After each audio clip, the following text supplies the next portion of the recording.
a finish. It's goal time. That's it. Game day exclusive On Talksport. Beto clear, round the goalkeeper, and he steers it in from the angle, and Everton are in front. Played into Beto, who's in behind, goes off past the goalkeeper, slips it in, and Everton leading the derby. You know, sometimes it takes that long to get going in the game. He deserves a lot of credit. He's took his goals really well. Well, I think if we'd bought one in and we'd paid big money and somebody had scored 4 and 3 starts, you'd say, wow, what a great start it's been for any striker to do that. So Beto's been given a big opportunity. I think he's stood up and taken it. I want to score always in big games. Today I scored. I'm really happy. It was amazing. Beto! Smashes it home. Everton's victory is complete. What a season Beto is having, eh? He's scored in each of his last 3 Premier League appearances. The last Everton player to score in 4 consecutive games was Richarlison back in March 2021. The last to do so under David Moyes was in fact Mikel Arteta back in April 2010. Either way, he's turned him, I hate to use the word, but from a flop into one of the informed forwards in the league so far. He's got Everton scoring, David Moyes has. He's got them winning games. And that is where this team want to be. Well, the countdown to the final farewell here at Goodison Park is drawing ever closer, and you can bet there's going to be a party atmosphere at every single home game. Their wishes have been granted, haven't they, under David Moyes for the Everton fans. They've scored at least twice in their last 3 home games under the Scotsman. They are on the hunt for another victory today against a depleted and toothless United side. They will have to be on their guard, though. The Toffees have come unstuck in their last 5 games in the league. The Red Devils beating them every single time. Veteran David Moyes knows the pressure his young counterpart is under. He knows also that football can turn in an instant. Stuart and Sam, over to you. Well, hello everyone. Yes, welcome to Goodison Park. Away to our left-hand side. I mean, they've just unfurled beautiful banners, beautiful tributes to Everton players past, Everton managers past.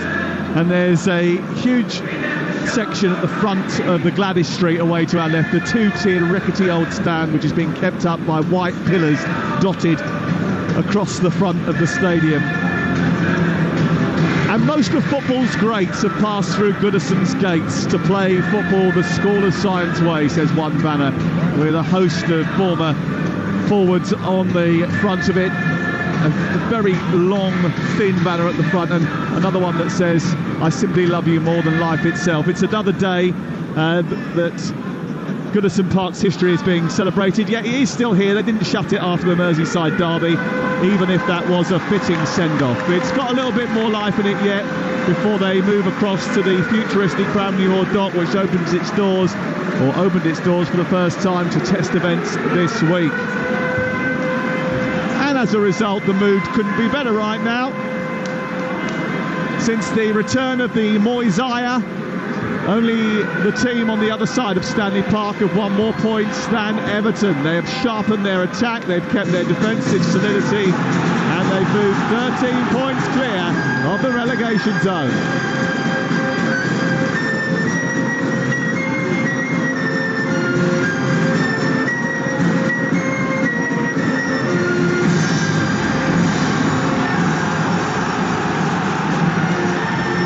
As they walk out of the tunnel and onto the playing surface down in front of us, it does feel like a club that is changing at a rapid pace.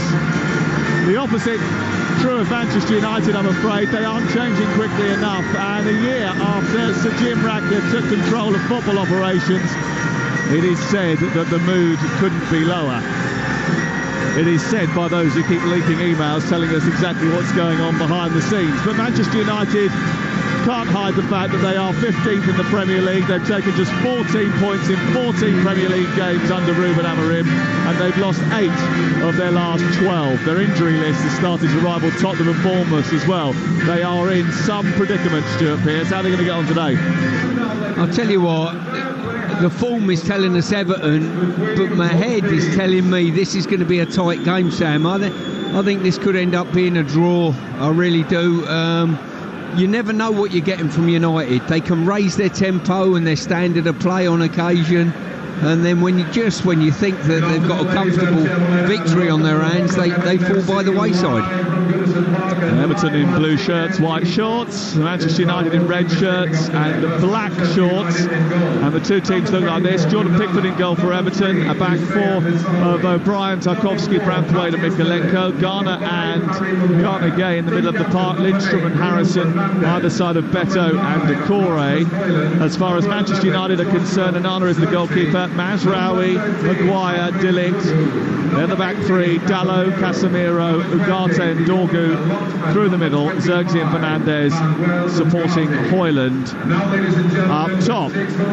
Referee's Andy Madley sent off Diego Dalot at Arsenal earlier in the season, and the VAR is Matt Donoghue. The afternoon, we'll see live commentary on Talksport 2 from Portman Road, Ipswich against Tottenham. Tonight, top quality boxing from a top quality team in Riyadh, Benabbeh against Bibble 2 is live on Talksport 2 from 5. But right now, two heavyweights that have seen better days. One who's come back looks a little bit further along than the other one. And Stuart Pearce. Everton have come out fighting since Moyes' return, United on the canvas. And as you say, Everton probably favourites to spark them out this lunchtime, but we've seen so often this season that when they really do need a performance, Manchester United bring it out. I wonder if that inconsistency actually is another reason why the fans get so irritated, because they know that they are capable, these players, of producing performances on big moments.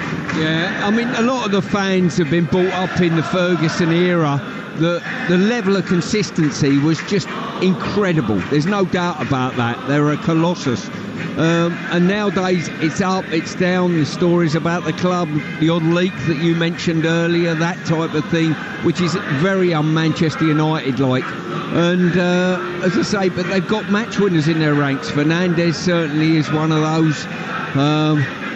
To be fair, if I'm pushed on looking for another one, I've run aground a little bit on my own stories, to be fair. But you're hoping Højlund and Zirkzee both in the team. Normally it's one or the other. They found a place for both. And they've got a lot to live up to and a lot to prove. No Alejandro Garnacho from the start today. He's been left on the bench. And you just wonder about that. You do. It's a strange one, as I say. He's one who's been a threat on occasion, but whether it's just a formation thing and the way he wants his team to play, that type of thing. Well, we're underway with Manchester United shooting from left to right in the first half towards the Park stand, and Everton being forced in the first half to shoot towards the Gladys Street, where they would rather shoot in the second after Manchester United won the toss. And the ball is immediately due through to Jordan Pickford right from the very off, who kicks clear over the halfway line. We're underway on Talk Sport and the Talk Network. Thank you very much for joining us wherever you are today.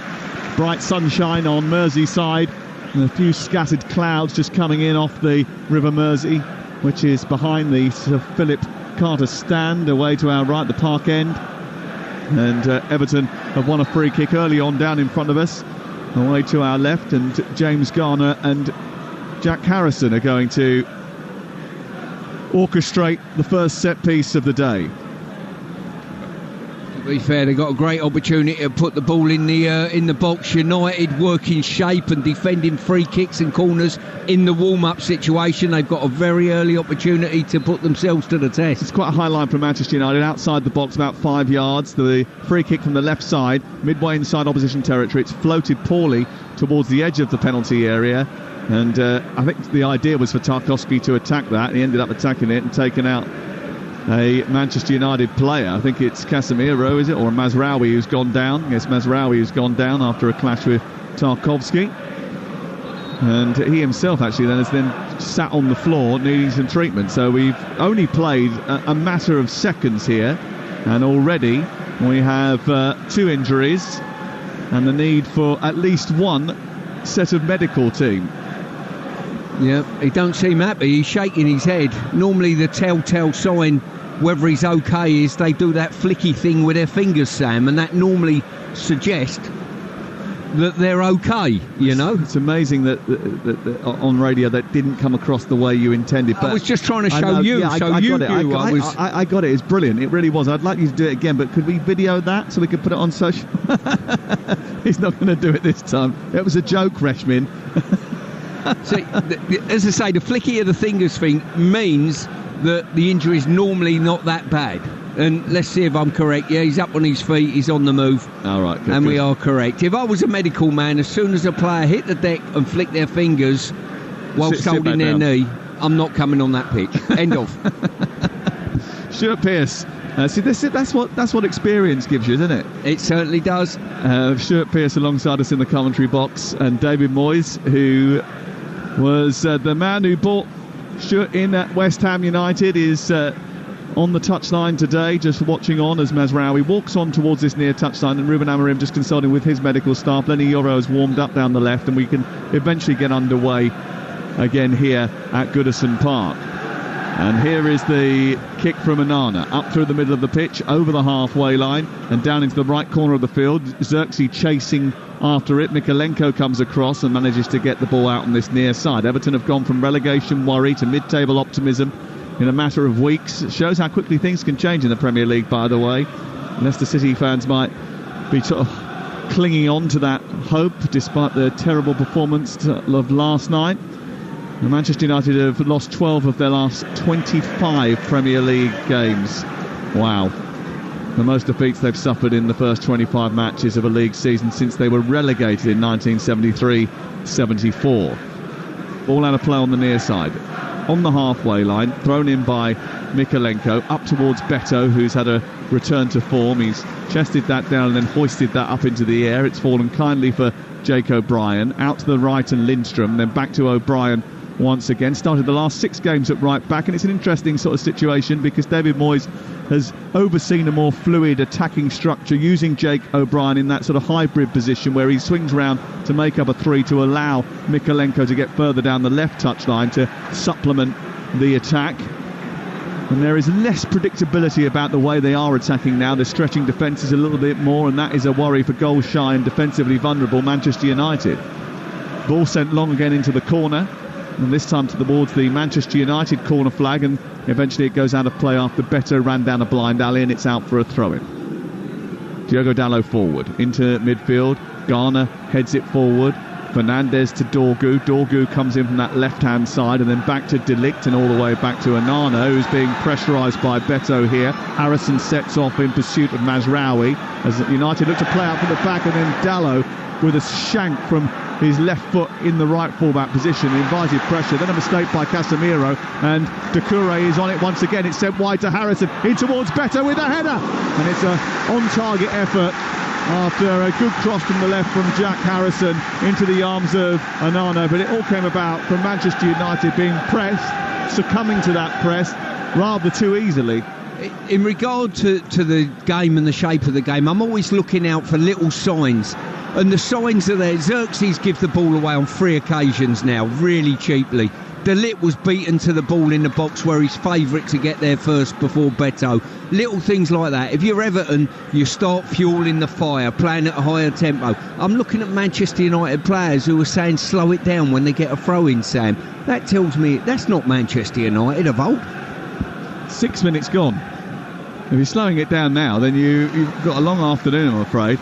Garner plays a percentage ball into the corner, and chasing it is Dorgu and Lindstrom, and Dorgu puts it out for a corner. I mean, that is pretty basic. They just punted the ball into Manchester United's half, and Manchester United made a mistake. Give them a corner. Well, we've had both wing-backs for United, one slicing the ball back into his own box in Dalot, and Dorgu there, well, it was more difficult to put it out for a corner than it was a throw-in.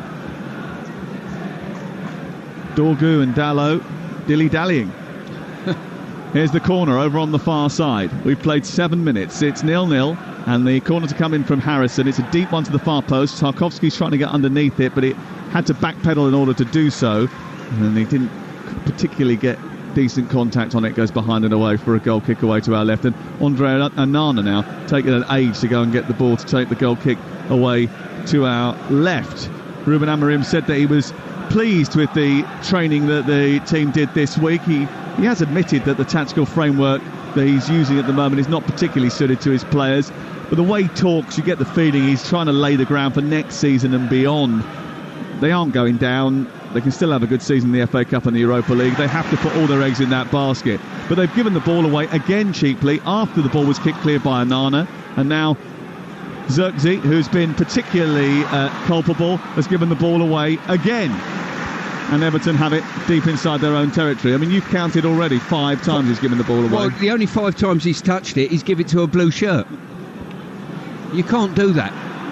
Away by De Ligt, up to the halfway line, forward by Ugarte, down by Mazraoui, then to De Ligt once again, who has talked about not playing with confidence and the dangers that comes with that. And Manchester United very much look like a team that aren't playing with much confidence at this moment. Maguire has it in the centre of 3 defenders, plays it out towards the left, and Fernandes, who's just dropped a little bit deeper, back to De Ligt once again at walking pace, will play it towards Fernandes, who then just hoists it forward. He's given it straight to Jake O'Brien, and there's not much sort of precision about the way that Manchester United are trying to construct any attack. In fact, there's not much that they are trying to construct. No, you've got Xerxes playing as a number 10 and Fernandes playing sort of more on the left-hand side. I would put them the other way round, because Fernandes can cause you more problems in there. He certainly won't give the ball away as much as Xerxes has.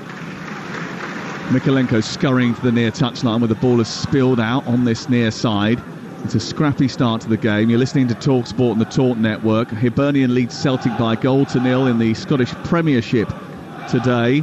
And Celtic looking to stretch their lead at the top to 16 points with a victory in that lunchtime kickoff. But they're already behind in that match. They played just 7 minutes there. As we have 2, we're up to 9 now, and Jordan Pickford has been allowed to wander into midfield with the ball at his feet, then clip it down the left towards Harrison, and it goes straight out of play and away for a throw in the right full-back position for Manchester United.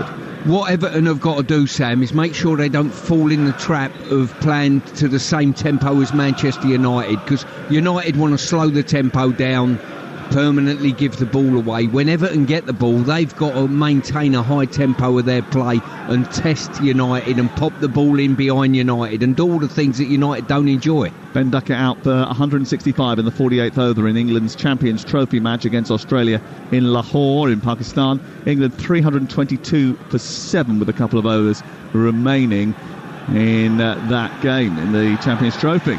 Ball out of play over on the far side. Højlund chasing it, edged off it by Tarkowski, and the free kick was given against Højlund for being too physical. That was one of those situations. We spoke before the game, you know, if you're running the 100 metres in 11 seconds, you've got to be on the shoulder of the opposition's defence and on your way. Good ball over the top, but because he's not ready for it, he's had to make up 3 or 4 yards. In the end, Tarkowski's played him with his head there and bought a foul, I think. Everton have recorded more wins in the last 5 Premier League games than they did in the first 20 games of the season. And they haven't had too much to worry about so far, as 2 players collide in blue over on the far side, but it's Beto who emerges with the ball. De Ligt goes over and commits a foul over on the far side, but the referee, who is Andy Madley, says no foul, and continues. And then Onana tries to play the ball out on the near touchline, and for whatever reason it goes straight out of play, and it's Everton's throw deep inside Manchester United territory. It's been a scrappy start by Manchester United, who look completely off the boil. Here is Mykolenko into Harrison. Harrison trying to turn through the legs of Ugarte. Looking to win the ball is James Garner, a former Manchester United player. Headed forward by Mykolenko. And then Ugarte comes over and tries to intervene. He wants a free kick, he's not going to get. And then the ball bounces off Garner, and he's just a little bit sharper to it. It hit the arm of Maguire, but the referee said it was accidental, and Manchester United just about get it back to Andre Onana, who's on the edge of the 6-yard box. Yeah, as I say, it did bounce up, it hit Maguire's arm. I think the referee got it right, though. Here's Beto inside the penalty area, just falling backwards because he had to readjust his position and didn't quite get on the end of a ball from Garner, who prodded it forward. I mean, at the moment, Manchester United look devoid of idea and devoid of confidence. They've given the ball away so much. They've invited so much pressure. Here is Dorgu down the left-hand side into the box, away by Tarkowski. Lindstrom gets hold of it, sends it forward Garnegay is dispossessed by Ugarte, edge of the area, down to Dorgu, down the left. He's touched it towards the near post, and Hoyland was going towards it, but Pickford's made a save with his legs. He's then collided with Hoyland, but Everton are escaping at the other end to try and get on the counter-attack, and then Maguire has to come out and stick it into row Z. It's out for a throw-in over on the far side, and Andy Madley just checking on Jordan Pickford just to make sure that he is okay. He's down on one knee at the moment. He felt as if that was a late challenge from Rasmus Hoyland as the ball came in from the left-hand side. Yeah, as I say, Hoyland in the right area and looked as though he just didn't get first contact. Trying to have a look at a replay on that. Yeah, as I say, didn't get first contact on it. And Pickford managed to scoop it away with his left foot. As I say, United are looking very, very nervous. And this game, well, it's one of those games, Sam, that's going to hinge on the first goal and the mental effect it has on either team. It will lift Everton, it will lift Goodison. No doubt about that. United needs something to hang on to, because at the moment their players are looking very, very nervous in everything they do. Well, Manchester United have a problem with scoring goals, so if they were to concede the first one, they'd probably be in a bit of bother. They're just as much of an issue under Amorim as they were under Ten Hag. They created more chances than Tottenham last week and didn't score. They've scored the first half goal just in one of their last 16 matches in all competitions, and that was a penalty. And they haven't troubled Jordan Pickford too much yet. 13 and a half minutes gone. You're listening to Talksport in the Championship over on Talksport 2. Sunderland against Hull is 0-0. Plymouth Cardiff 0-0. Derby Millwall 0-0. And 0-0 in all of the League 1 and League 2 games that are taking place this lunchtime, including the leaders Birmingham away at Reading in League 1. Offside flag is up over on the far side. And we have a quickly taken free kick. Oh, look, Andy Madley said no, you can't take it that quickly. Go back and do it again. And Maguire will have the opportunity to rifle it forward from a little bit further up the pitch. You look through the ranks of the United team, and if I'm Everton, I'm thinking we've just got to get close to Fernandes, make sure he doesn't get on the ball, get turned and get his head up. Apart from that, I'm not too...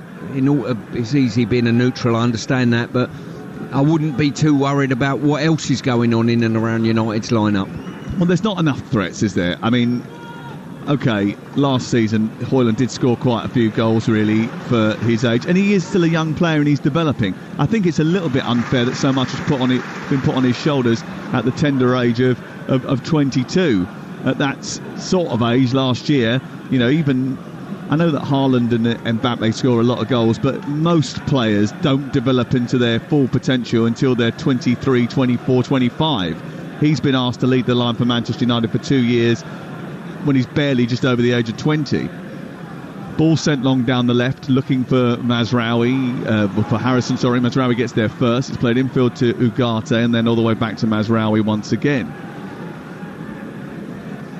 Now is De Ligt on the edge of his own penalty area, running up towards the midway point of the Manchester United half, and then just gave it straight to Jake O'Brien, who turns it over, gives it to Beto, and Everton have it once again. That's kicked out of play by Beto, and it's out for a throw-in over on the far side.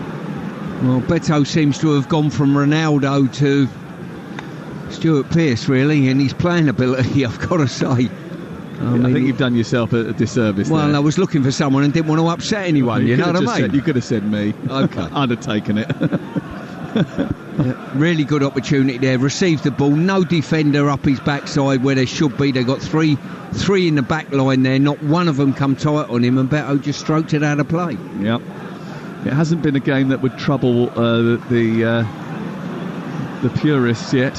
Here is Fernandes sending it over towards the far side. Good ball out to Dorgu. Dorgu that takes it on, then left-footed with a cross in towards the centre, which actually wasn't a great cross. It was a bit of a miss-hit really, but it ended up almost catching out Jordan Pickford as a result of that, who caught it well and raced to the edge of his own penalty area, and it remains 0-0.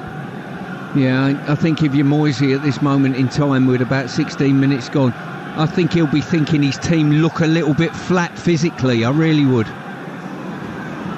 Here is Idrissa Gana finding Doucouré on halfway. Now out to Lindstrom, far touchline, cuts infield, gives it to Idrissa Gana again. Now Jake O'Brien, the tall Irishman, over on the far side, plays it square to Tarkowski.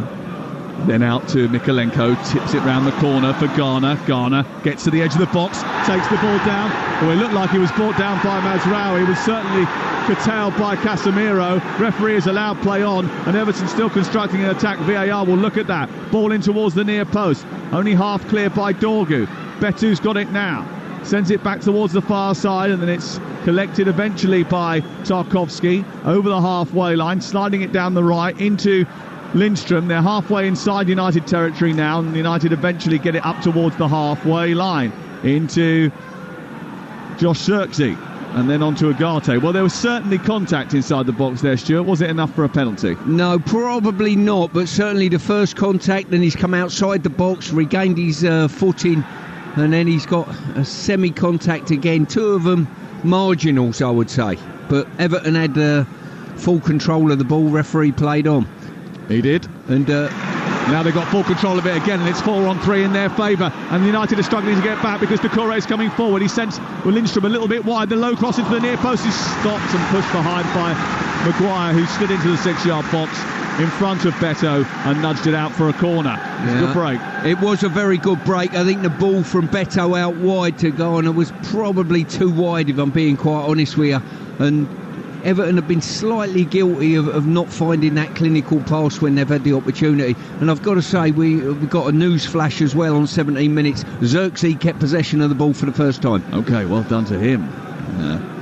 Josh Zirkzee, 23 years of age, his 15th start of the campaign. Has not scored in the Premier League since he got 2 against Everton on December the 1st. Here is the corner into the near post, missed by 2 players in the Manchester United defence, including Maguire and Ugarte. It then bounces outside the box, comes through to Beto, and he sends it over the top of the goalkeeper. It's in, and Everton have scored, and it's an absolute calamity from the Manchester United defence, who completely haphazardly attempted to clear from the corner, couldn't get it clear. It came back not once but twice, and then Beto was there to become the first player to score in 4 consecutive Premier League games for Everton since Richarlison in 2021. It's 1-0 to Everton. It's Beto, and David Moyes is on the charge again. Well, if this stands, Beto's gone from Sam Matterface to Ronaldo again. He swapped personalities. Fantastic finish. He's hit it on the turn, left foot into the turf, and then he bounced down into the roof of the net. Just having a look. It's tight. We're having a look at the rerun potential, whether he's onside, and I think, in all honesty, he's way onside. I think it's De Ligt that's just kept him onside, smashed it into the turf, and then above Anana. Well, they're looking at something. I don't know what it is they're looking at. Suggesting there was a foul, or suggesting that there was an offside player in front of Andy, in front of the goalkeeper. I think they might be looking at Lundstrom, who's had a swing at the ball, whether he hit it and got a touch. It was in an offside position. Yeah, I don't think he got a touch on it. I think he's had a swing but not got it. Yeah, well, they're definitely checking for a possible offside. But does Lindstrom, by attempting to play the ball, yes, put off Mazraoui? That is the question. If Lindstrom attempts to... the other thing is, if he plays the ball onto Beto, is he in an offside position? Well, that is the question. So there is no touch from Lindstrom. I think the goal should be allowed here, because I don't think Lindstrom actually... He's not in an offside position, Lindstrom. So when he makes the attempt to play the ball, he is in an onside position. So it's not impeding a player from defending it. It's whether or not he gets a touch on it that sends it through to Beto, because Beto would have been in an offside position if Lindstrom gets contact on the ball. But if he doesn't, then it should stand. Referee Andy Madley is being spoken to by the VAR, Matt Donoghue. They haven't decided yet whether or not it is going to be allowed or not. James Tarkowski is going to be called over. I think, I'll be honest, I think they're going to rule it out, because that's why he's called over James Tarkowski. Because he's going to explain why it's got to be ruled out. What's your view? Well, in the context of a lot of things regarding this game, this is an important decision. United have looked very nervous, and to go a goal down at this stage will hurt them drastically. It'll give Everton that big lift, and so it's an interesting one. I think they're looking at something else now. They're now looking at the possible foul. They've given it. Thank goodness for that. Well, there was so much that they were trying to unpick there that in the end there didn't seem to be enough to warrant such a long check. It seems that they were looking forensically to try and find something to rule out the goal. Clearly they had an idea in their mind that something was amiss. I must admit, having watched the replay, it was very difficult to understand what possibly could have been an infringement. The truth is that there wasn't one, and it's Everton 1, Manchester United 0. I think basically they were looking for a cause of death, and it was just natural causes, Sam, as they say. So it was one of those. But I'll tell you what, that's give Everton a massive lift. Beto especially, great finish by him, and the energy levels and the volume's gone up once again at Goodison. Well, it was a very, very long VAR check, on which we will get our producer Sal Ahmed, who is very good on the timings, to work out just how long it was. But it is an unnecessary delay, I think. It doesn't help here at Goodison Park that you can't see a monitor properly and understand what exactly is going on with the VAR, because the communication isn't the best. But it was eventually allowed by Matt Donoghue in the VAR booth and confirmed on field by Andy Madley, and Beto now does have what has turned out to be his 8th goal of the season. Well, what Everton done really well there, Sam, they kept that ball alive in the box, didn't they? They must have won 3 or 4 headers that were up for sharing, and kept the ball alive in the box. Well, and Manchester United did so badly at defending that corner in the first place. Here on the left-hand side is Dorgu, trying to get round the outside of Jake O'Brien, and Manchester United are going to come from behind once again. And bearing in mind scoring goals is not their forte, they've got another big job on their hands. Everton 1, Manchester United 0. Live on Talksport this afternoon.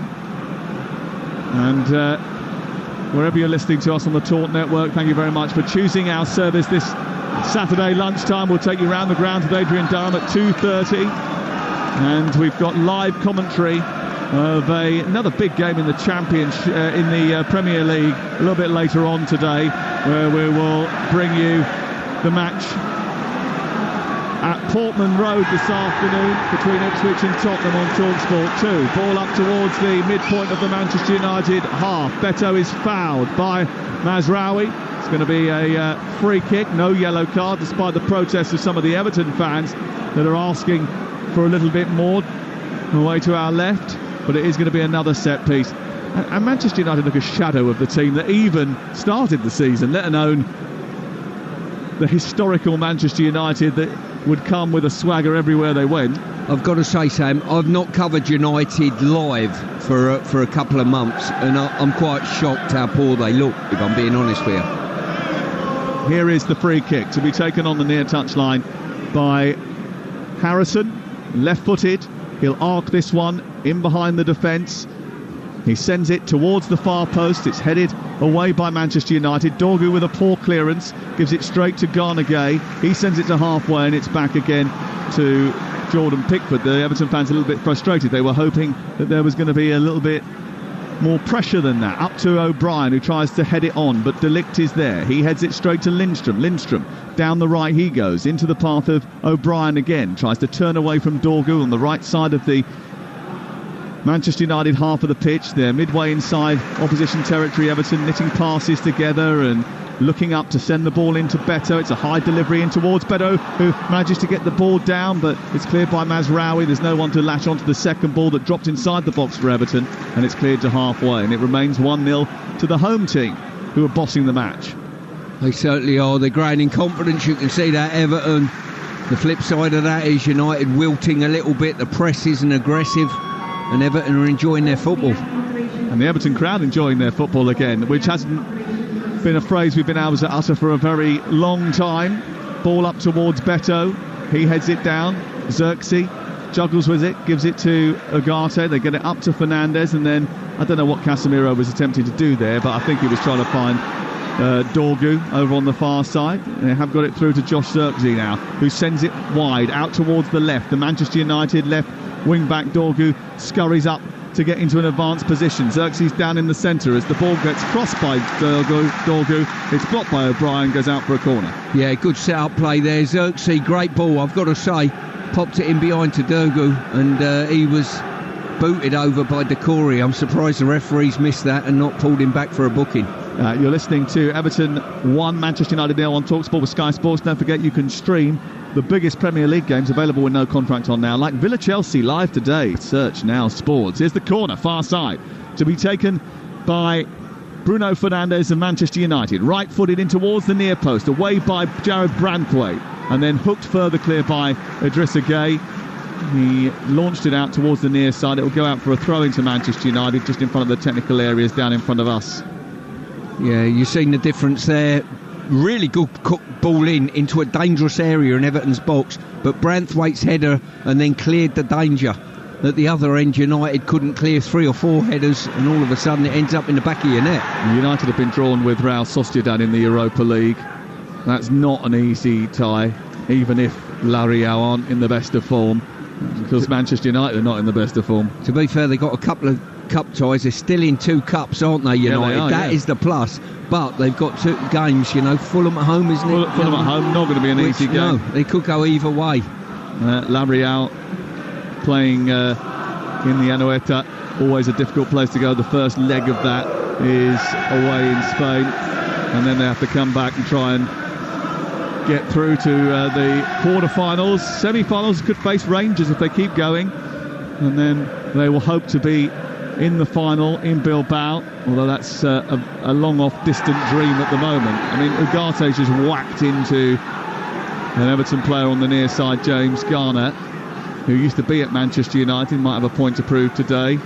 And I think Diogo Dalot is complaining that he got something left on him too. Andy Madley keen not to get out his yellow card and decides instead just to try and revive James Garner. Garner now going over to Ugarte and having a quick stern word with him.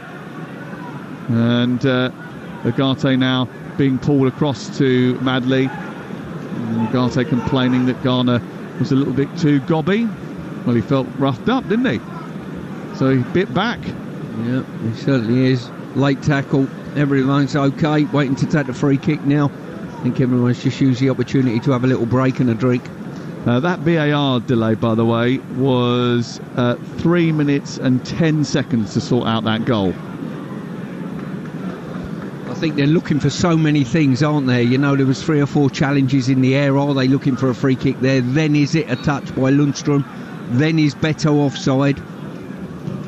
Ball cleared upfield by Jordan Pickford, out towards the right. It's back in by Garner, and then he holds on to it well, wins it back for Everton as they come forward again in those blue shirts. An easy ball played in by Harrison to Decore.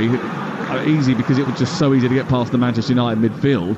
It shouldn't have been. Down the right it goes into Lindstrom. Lindstrom trying to hold off Dorgu. Dorgu wrestles with him, nabs the ball, somehow gets away with not committing a foul. So in response to that, Lindstrom decides a little rugby tackle, which would probably not even be permitted at Twickenham, and a free kick is given to Manchester United, short of the halfway line, wide on the left. I've got to say, Sam, if I was United, I would dispense with probably this 3 at the back. I'm not sure it's helpful. They're up against Beto on his own. Neither of the 3 are going really, really tight on Beto when they should be doing so, and letting the numbers superiority show. And probably Garnacho coming on. Xerxes really disappointed me.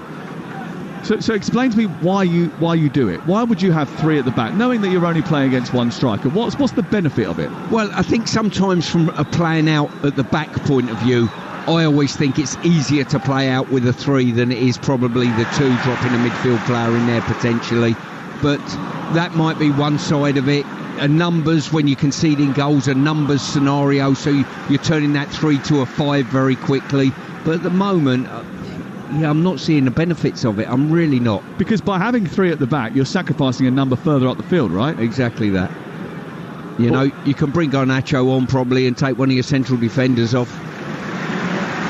Here's Doucouré in the middle of the Everton midfield. Plays it wide, and then Beto is going in behind down the right-hand side. He's got Harrison waiting in the centre. It's Harrison now inside the box. Tiptoes round, shoots, save, comes back to Doucouré.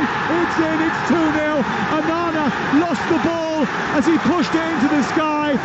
Doucouré then came and pounced and nodded it beyond him before he could catch it. It's another defensive mishap from Manchester United and another goal for Everton. They lead by 2-0. Doucouré is on the score sheet and Manchester United are having a meltdown. Well, they've done exactly what you should be doing, what I said earlier United should be doing. These front two of United, especially Højlund, whenever the ball's picked up, you've got to be herring in behind. Everton done exactly that, albeit Maguire was so slow on the turn. Ball in behind, Beto's gone, Doucouré's gone, and once again, when that ball's there for sharing, Everton and a blue shirt is coming out on top. Beto down the right-hand side, into Harrison, went round Maguire. It was pushed into the air by Onana, who couldn't get back up quick enough. No defender came and helped him out. No one came and rushed to his aid. The ball dropped out of the sky. Doucouré wanted it more and put it beyond him. Yeah, exactly that. You worded it brilliantly. When that ball's up in the air, you think the danger's gone, Sam. Onana's made the save. Well done to him. But I tell you what, when the ball's up, there's only one person going to get the head on that. Well, David Moyes celebrates. Everton supporters celebrate. This could be a golden afternoon for them. They could have as many as they want here. I mean, Manchester United are terrible. Absolutely terrible. They're giving it away again on this near side. And I tell you what, I'll give another prediction for you. A Manchester United player is going to get sent off today because you can see the frustration already creeping into them. And it'll be Ugarte or Dalot. I'm going to make a statement. Not a Manchester United player's not going to get near enough to an Everton player to get sent off. Have some of that back. Oh dear. Everton lead by 2-0. You're listening to Talksport. And well, listen, I think we all thought that it would be Everton's day because of the recent form that they have shown and the lack of it that Manchester United have shown. But the sheer beigeness of the performance by Manchester United is incredibly troubling. I mean, the good news is, I suppose, for Ruben Amorim, is that they're so badly run in a financial sense, they probably haven't got the money to fire him again and start again with a new manager. So he probably will get the time. And when you speak to people at the football club, I think a lot of this is down to the fact that he believes he's got the summer to rebuild this team. But crikey, this is a period of difficulty. And in any other season, as we wait for James Garner to have treatment down in front of us because he's been knocked off the ball by Dalot a little bit too aggressively, if this was any other season, they'd be banging trouble, Stuart Pearce. They would be absolutely right in the mix to go down. No, you're absolutely spot on there. I've got to say, this performance is a performance of a team that have got nailed on relegation written over them. I've got to say, because I've not seen them live for a good few months now, I'm quite shocked by the level of performance, Sam. I really am by them. The confidence within the group, players giving the ball away, no press at the front of the team, no aggression within the team. It really is a poor performance. Let me just read you the statistics for what is 35 minutes of Premier League football. In an attacking sense, Everton, expected goals 1.41. Expected goals from Manchester United, 0. Now, usually at this stage, you'd have, even if you weren't playing particularly well, you might get 0.1, 0.2. 0. Shots, 0. Shots on target, obviously 0. Shots inside the box, 0. Big chances, 0. Woodwork, 0. Offsides, 0. Touches inside the opposition box, 3. I mean, this team are getting worse, not better. Yeah, and as I say, they've got the best part of 10 minutes probably till half-time, and they've got to get a goal or get something to give them a lift, to be honest with you, before half-time. And wow-wee. Well, they've just had a corner, and they've contrived to give it away on the edge of the penalty area. They were lucky to get it back because there was a slip, but even Bruno Fernandes there made a little mistake as he slipped to return the ball to Dorgu. The referee's call of goal was checked and confirmed by VAR, according to the match centre on the Premier League PGMO site. There was no offside offence committed by either Lindstrom or Beto. Well, I think we could sort of see that from the replay that we got, but that is quite a useful thing that they communicate that and put that on the big screen, I think. Here is Mazraoui running into trouble, almost giving the ball away to Doucouré on the halfway line. Idrissa Gana Gueye slides in as Casemiro sends it out towards the far side. On to Højlund it goes. Doesn't quite reach him. O'Brien gets there first, manages to nudge it out and put it away for a throw-in over on the far side. Oh, they've given it away again. Here's Lindstrom now, travelling down the touchline, runs into Fernandes and gives it back. Ugarte in the centre of midfield. Everton lead by 2-0. And this is Casemiro, immediately engaged by an energetic Everton press. The ball runs into the box, goes past Højlund into the arms of Jordan Pickford, and they'll clear it away. This is Talksport, and we're live at Goodison Park, where Everton, who haven't really had to work too hard, Stuart, to get a 2-goal lead. No, they haven't. As I said to you, I thought they were a little bit flat energy level-wise early in the game, but they've certainly done enough competing for the ball, that type of thing, to get their nose in front, and they've taken their chances extremely well. It's currently Everton 2, Manchester United 0. The latest odds are available on Betfair, the official betting partner of Talksport's Premier League coverage, where right now you can get Everton to win the game at 8-1 on, Manchester United at 20-1 to come back and win. The draw is 7-1. That's all thanks to Betfair paying out winning bets on the 90-minute market with a 90-minute guarantee. Terms and conditions apply. 18+ begambleaware.org. They've raced away with a counter-attack here, and Ghana has delivered the ball into the box from the left-hand side. It's cleared away by Mazraoui. Won by Ghana after Højlund initially took it off of Gueye, ran to halfway, and Everton just win it back. But again, win it back with ease. Exactly that, with ease. Højlund's taken a touch. You think, well done, you've got out of one challenge, and he's got no perception of someone's going to come from behind him and just take the ball off his toe. It's the lack of awareness. Lovely touch by Lindstrom into Ghana, who charges forward down the inside right channel, finds Beto inside the box, tries to get it out of his speed, takes on 3 Manchester United players, beats them all, sends it back to the edge of the area. It's whipped in by Lindstrom. It's over the top of the crossbar. Yeah, as I say, fortunately for United there, Everton couldn't find the pass. Beto got it in the box. He's gone past 2, couldn't find the shooting angle, and Lindstrom's got to do better with his cross. Yeah, Lindstrom picking it up on the edge of the penalty area. Look, 2-0 is a great scoreline for Everton, but if you're David Moyes, I think you're sitting there thinking to yourself now, we should kill these off now while we've got them. 100%. It's that put the game to bed. The third goal with no reply before half-time would certainly do that, but the game changes. They're giving it away again, Manchester United, and it's Everton on the charge with Lindstrom. This time Casemiro stands in his way and just about gets the tackle in. But the turnovers of possession have just been multiple. The sloppiness from Manchester United in possession has been rather embarrassing, really. And I think when Ruben Amorim comes to speak to us after the game, I'll be surprised if he's got much hair left on his head, because I'm sure he's pulling it out. Yeah, he'll cut a figure of someone very, very frustrated. Even some of the basics like competing for the ball, headers, stuff like that, or even, I counted the first 5 touches as Xerxes. He gave the ball away too cheaply. You can't do that. Not when your team need a break at the back, when things are not going well. Those front 2 for United have got to hold the ball up slightly better, and Xerxes being the biggest culprit. 4 minutes to go before half-time. Fernandes into Xerxes, and then back to Fernandes again. A square ball towards halfway, and Mazraoui, who joins the attack now. Dalot wide on the touchline, on the right-hand side. Moves it infield to Mazraoui, who's being harassed by Harrison. Eventually lands it into the path of Casemiro, and Manchester United look to continue their attack. 2-0 Everton lead, and goals from Beto and Doucouré have put Everton firmly in the driving seat at Goodison Park. Won by Casemiro. Back to Maguire. And then it's all the way back to Dorgu. And then he's challenged by Lindstrom over on the far touchline. And it's going to be a free kick to Manchester United. Just about a yard in from the left touchline in front of the Bullens Road stand, where the Manchester United fans are probably thinking, how long before we can get out of here? Yeah, as I say, from the stands as they've been set over decades, they must be absolutely shell-shocked, if we are.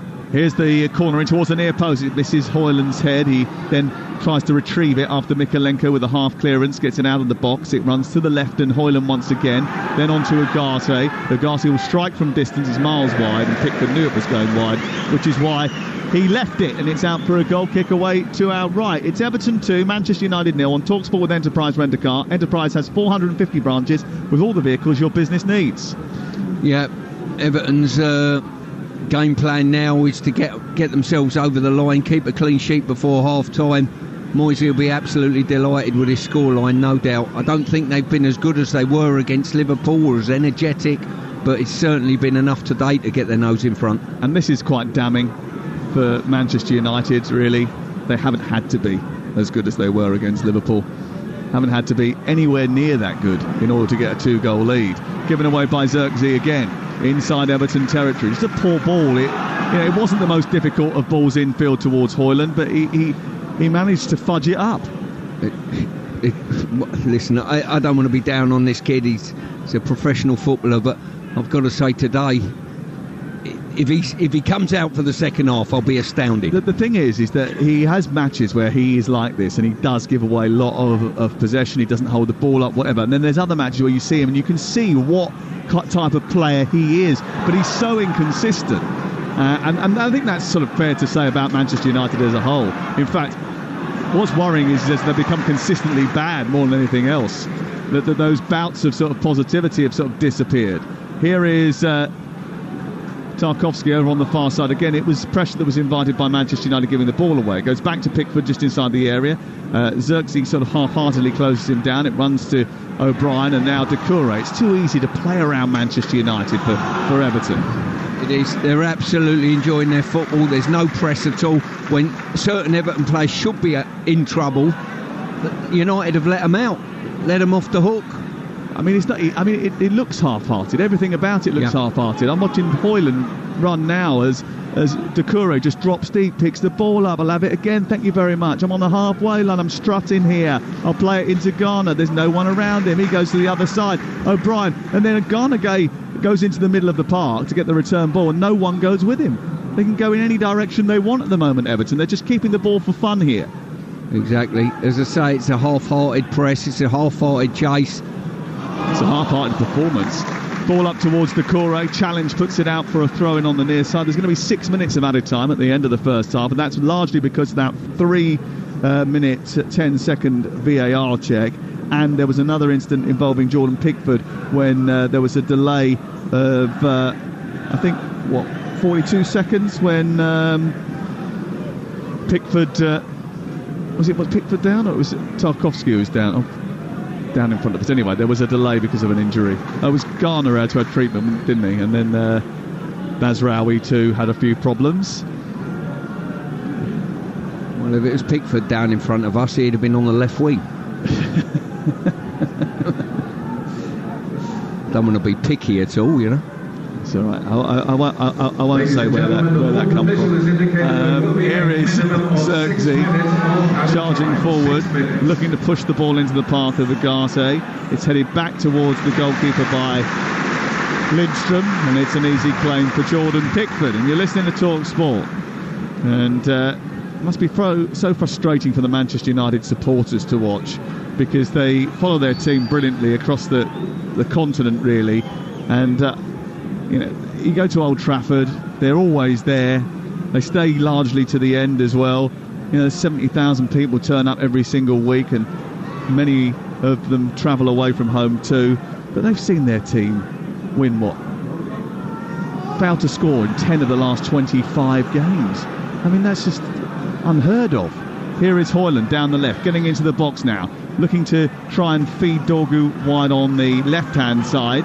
Gives it back to Casemiro. Now Ugarte under pressure, and they've won it again. And then, well, I think Maguire had hands on Beto. The referee has allowed that to continue, but Doucouré won it, then sent it forward, and there was a massive problem for Manchester United if Everton had got away. Here is Dalot on the right-hand side, into the box, and Ugarte comes back out to Dalot near side, then to the edge of the area. Casemiro into the box, away by Branthwaite, and it goes out for a corner on this near side right at the end of the first half. England set Australia 352 in Lahore in cricket's Champions Trophy. Ben Duckett, the star, 165 he hit today, and then must admit, when we were watching that innings come towards a close, there was a little bit of concern from our producer Sal that England weren't going to get anywhere near 300. And if Australia pull it off, it will be a record chase. Here's Xerxes inside the penalty area, trying to get on the end of a corner kick from the near side, but Fernandez's delivery meant that he had to stretch outside the 6-yard box to try and get it back on target. He couldn't do so. Yeah, I think at half-time for me, Amorim, it's one of those, you've got to flatten out to a 4. I know he prefers this system and he's trying to make this system work. At the moment, it isn't working. Flatten out to a 4, get Garnacho on one width at least, get Fernandez into a central area where he can be more effective in tying things together. He's without doubt United's best player. Whether he's showing it today or not, who knows, Sam? Have they sort of done that now? I mean, I'm looking at them, the way they're sort of lining up now. Are they almost sort of gone into a 4, or is that just because Dalot likes to wander into midfield? No, I just think they've just wandered in that respect, you know what I mean? It'd be interesting to see whether or not he does that in the second half, because as you say, he doesn't really like to. Here's Casemiro teasing it down the left. Dorgu trying to get beyond Jake O'Brien, went down on the edge of the penalty area, and it's going to be a yellow card for Jake O'Brien and a free kick to Manchester United wide on the left. Yeah, amateurish play there by O'Brien. The ball was played inside him. It was as though he didn't know he had Dorgu going on the outside of him. He should have been, well, there weren't much in it, but the bottom line is he's still got slightly in front of him, and if they go down, the referee's going to give it. And they've got a great opportunity here. Fernandez on the left-hand side, for me, you hit that with violence and make sure it kills inside the far post, and if anyone gets a touch, all well and good. Well, Bruno Fernandes standing over it. Could be a pivotal moment in the game here, because if Manchester United were to drag one back before half-time, make a couple of changes at the break and reinvigorate themselves, it could be a different game in the second half. Here's Fernandez in towards the near post, headed away by Garner, right on the edge of the 6-yard box. Fernandez tosses it back after scurrying to halfway to retrieve it. Dorgu's got hold of it far side. It looks as if he took it out of play, but the referee said no, he didn't, and then he managed to hold on to it well enough to poke it back into Ugarte, and United retain possession. We've played nearly 4 of the 6 added at the end of the first half. It's still 2-0 to Everton here on Talksport. Ball sent long down the left channel, away by Branthwaite, won by Idrissa Gana Gueye in midfield, not once but twice. Now Doucouré's got it, and he's picked it up, and he's run with energy forward, up over the halfway line, plays it against Casemiro, wins the throw on the far side. He didn't have too many options in support of him there as he broke, so he knew he had to keep possession, and he did that by running into Casemiro, playing it off the Brazilian and winning the throw. Yeah, I think Everton's where they need to be a bit stronger. When they do break on occasion, don't let United off the hook, because United are like frightened kittens in front of them. They really are. And you've just got to push it and make it an athletic chase beyond Casemiro and see how it opens up. Mykolenko back towards Pickford. It was a little bit spicy, that ball, but he managed to deal with it, and then it's sent long by Pickford into the afternoon sky. 2 Manchester United players go for the same ball. They head it straight at an Everton body. It then goes back over their head, and Doucouré's on the right-hand side driving the ball into the box. It loops for Garner, who tries to dab it out towards this near side, and then it comes back to Garner again. Everton just quicker and sharper to every ball, and Beto has now got it inside the penalty area, left-hand side, takes it out into the left wing position. Got about 30 seconds of injury time to play at the end of the first half. A goal for Everton now would certainly kill off Manchester United. Harrison on the left. Back into Mykolenko. Mykolenko looks up. Back to Harrison once more. Harrison sends it on to Idrissa Gana Gueye, who then goes back to the centre circle. It's with Tarkowski.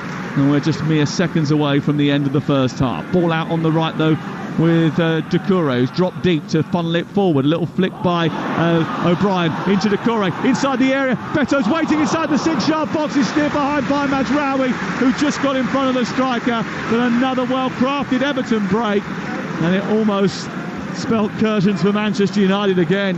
I'll tell you what, they got lucky there that Decore was honest. He stayed honest, he stayed on his feet, and it was Dogu that come across him. I thought if he'd have gone down there, could have been a penalty. Mazraoui done well to avert the third goal. Brilliant positional play. Corner over on the far side to be taken by Harrison. Last act of the first half. It's a left-footed delivery short into Idrissa Gana. And then it's back in towards the far post, and it's going to be collected by Onana and cleared away. Well, Everton was 6 points behind Manchester United when David Moyes was appointed. They're now on the verge of going 4 points ahead of them, thanks to 2 goals in that first half from Beto and Decore and a number of Manchester United mistakes. It's another very tough day for Ruben Amorim, who needs to stir the passions of this team if they're to get into gear in the second half, because the first half has been dreadful from their point of view. Half-time, Manchester United behind. It's Everton 2, Manchester United 0. Yeah, Sam, thank you. It's hard to believe that this is the Manchester United we're watching, actually, even though we've seen this decline year on year. This is a really, really debilitating performance from them, because I can't see where the inspiration is going to come from. Stuart Pearce, Sal, our producer, counted that when that second goal went in, when Decore scored on the 33rd minute, 7 Manchester United players was just standing around, hands on their hips, just bystanders. Yeah, they're flat as a pancake, Resh. There's no doubt about it. The club are at the moment. The performance, I'm quite shocked, to be fair. I don't think I've seen a United performance this bad in all the time I've seen United. You can trade with a badge on your chest. It doesn't give you sort of an immune power to play well. You've got to put some sweat on your shirt. You've got to keep possession of the ball. And Everton, I don't think Everton have been great, but Everton have been so comfortable, and they've just grown in the game because United have allowed them to. They really have, and it's actually really, like you say, it's one of the worst performances. It feels like it's one of their lowest possible ebbs, because you just see Ruben Amorim as well, hands in the air, just he's at a complete loss as well as to what to do. I mean, the responsibility is his to try and figure out the problem that's on the pitch. They're not bad players on the pitch, they're just not doing a job. No, they're short of confidence. You can see that to a man. I'm not sure playing the 3 at the back is helpful. They've just got Beto up with Decore sat off of him. None of them are getting tight on Beto. They're really not. If the balls are better from Everton, dropping them into his feet, he can get hold of it, he can get turned it and do what he wants with the ball. So for me, I would flatten off to a 4. I've said that before. Get Garnacho on one of the width. Xerxes has been so poor, it's been incredible. You know, if he comes out for the second half, I don't know what that says about the performance of the team. Probably the bench. I understand they got some injuries. But listen, Moisey won't mind about that. His team are 2-0 up. If they go about their business and get after United in the second half, they make it 3, the game's done. There are so many people that weren't sure. Well, it was probably 50-50, wasn't it? That weren't sure whether David Moyes was the right guy to come in. As it stands, Everton are closer to Champions League qualification than they are to relegation. Well, listen, it just... I mean, it can all change in an instant, but I love that stat. It just shows the impact that he's had coming through the door. The fans have got behind him from day one. There's no doubt about that, because of the great things he'd done at this club beforehand. And he's just proved what an outstanding manager he is. He's got injuries. They've got problems in that front. You know, Dwight O'Neill's not there, who's probably been one of the standout players for Everton this season. He's been injured for a long time.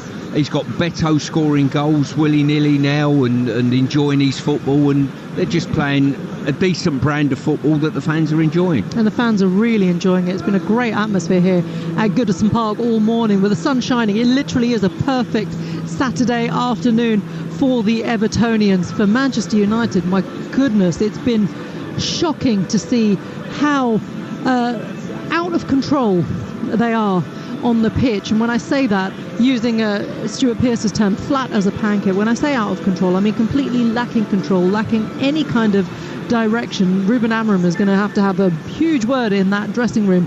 Oh, to be a fly on the wall for that one. Second half here at Goodison Park between Everton and Manchester United is coming up next. Game day exclusive on Talksport with Sky Sports. Stream Sky Sports Big Weekend, including Aston Villa versus Chelsea, live today. Available with no contract on Now. Search Now Sports. 18 plus. Stream via internet. Terms apply. With up to 30% off selected bedroom storage at IKEA.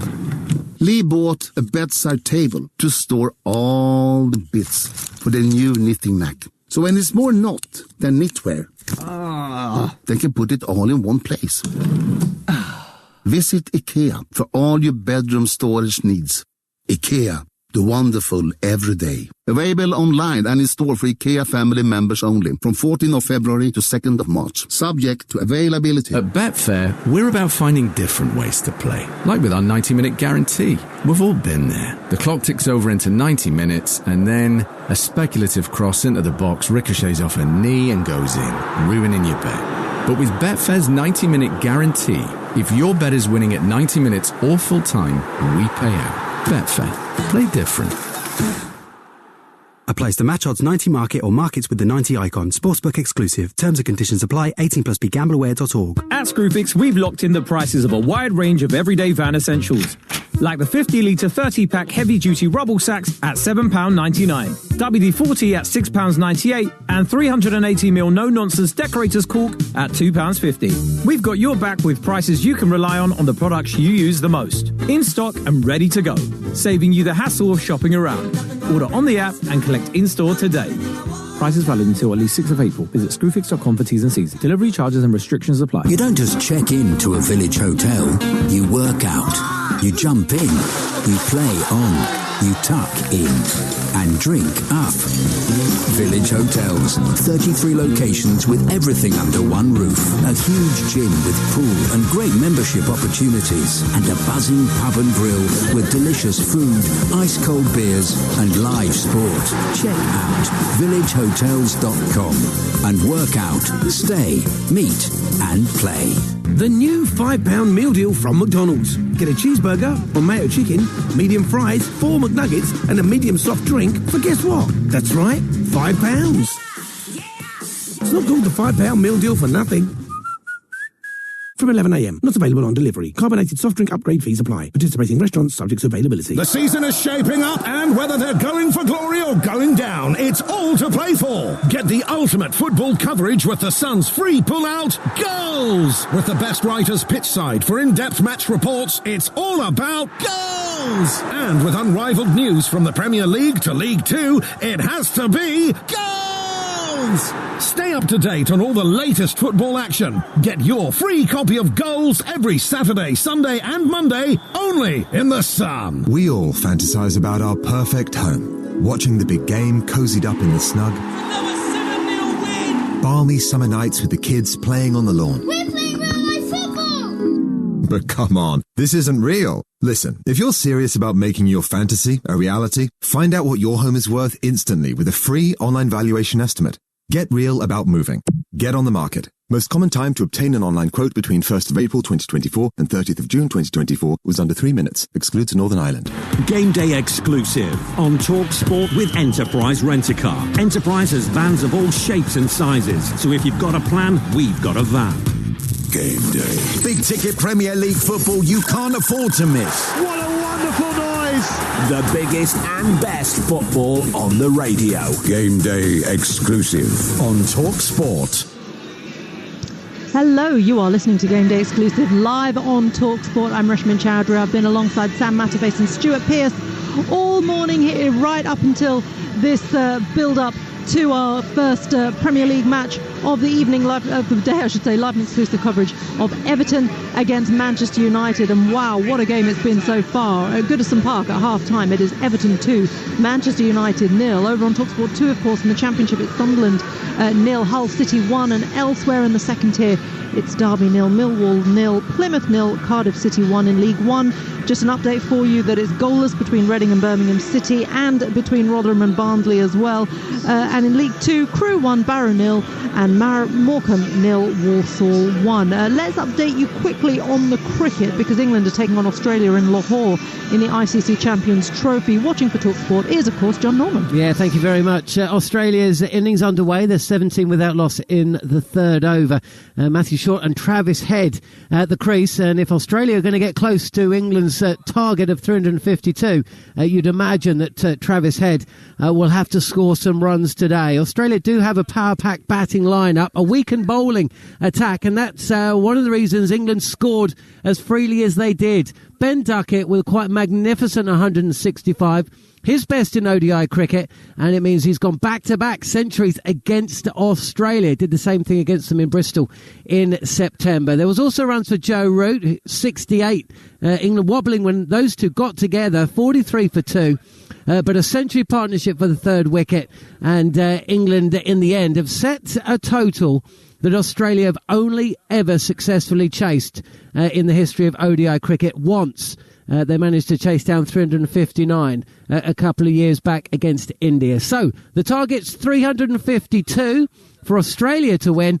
Otherwise, England are going to take 2 points from their first match in the Champions Trophy. 21 without loss Australia in the third over. Fantastic stuff, John Norman. Thank you very much indeed. We're now going to cross to get the latest from Betfair, the official betting partner of Talksport's Premier League coverage. Odds update on Talksport with Betfair. Get a completely free ACCA or bet builder on football this weekend. Opt-in and previous deposit required. Max free bet varies from £1 to £10 per customer. Minimum odds and T's and C's apply. 18 plus. Gambleaware.org. Sam Rossbottom, I think we all expected Everton to start on the charge, but I don't know if anyone expected Manchester United to be quite so awful, although they hadn't scored in the first half for a number of games. I think it was 10, wasn't it? So are we looking at any changes in the odds? Well, to be honest with you, I expected United to be poor. And if we had some punters out there who listened to me before the game, Beto to score any time was 5-2. He was 15-8 to have 2 shots on target, and Everton to be winning at half time was 9-4. So well done if there are any punters out there who listened to me for those ones. Looking at the odds and what the scoreline at half time has done. I mean, Everton were the favourites before the game. They're now as short as 1-10 to see this out. Manchester United to come back and win the game 25-1, which I don't remember ever saying that at half time in a game involving Manchester United. The draw is as big as 8-1. Interestingly, on commentary, Sam Matterface highlighted Man United's poor goal scoring record, didn't he? We've odds boosted Everton to win to 0. That's now 6-5. And also Sam and Stewart also said that they can see some cards coming for Manchester United. They highlighted Manuel Ugarte. That was one of the names mentioned. We've odds boosted him to be shown a card. That's now 9-2. But if Everton do keep a clean sheet, then that's going to be good news for our charity bet builder. Yes, because indeed. Yeah, Sam Matterface, it's looking pretty good so far for him. He had Everton to win, both teams to score no and Doucouré to have 1 or more shots on target, which he has duly obliged for us. So we backed that just a bit bigger than 7-1. Our £50 charity stake will return £412 if basically the scoreline stays the same. Everton keep a clean sheet.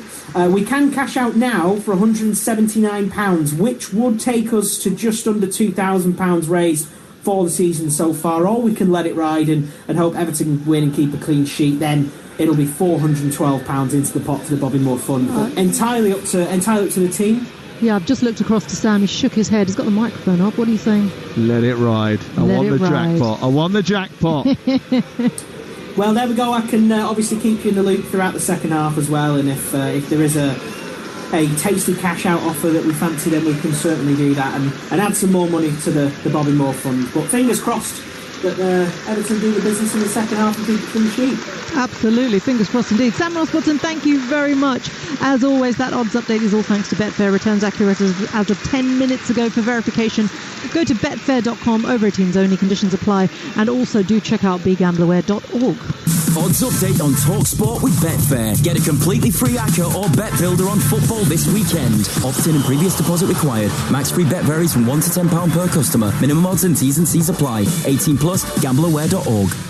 There's been a quick update in the ICC Champions Trophy and the cricket after we just spoke to John Norman, didn't we, a few moments ago? But England have since taken the wicket of Travis Head. So Australia are 21 for 1, chasing a target of 352 2. Incredible that. Right, following us at 2:30, Adrian Durham will be taking you around the grounds with all the goals as they go in. As always in the Premier League and EFL, is at the Emirates for Arsenal against West Ham. Arsenal will be probably fancying this. They can move even closer to Liverpool at the top of the table.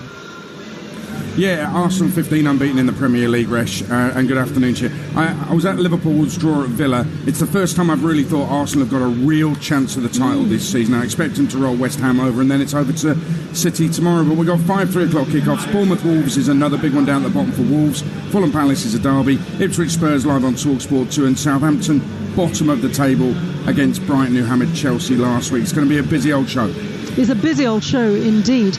I was just about to say something about Arsenal. Do you know they've not lost at home since April, apparently? So you wouldn't really expect West Ham to, just from that alone and from their form alone, would you? To get something here? No, I mean, this is the home form is fantastic, unbeaten all season at home, but they have drawn for 1-8. Best unbeaten Premier League run for Arsenal since the Wenger era. So, yes, you've got to give credit where it's due.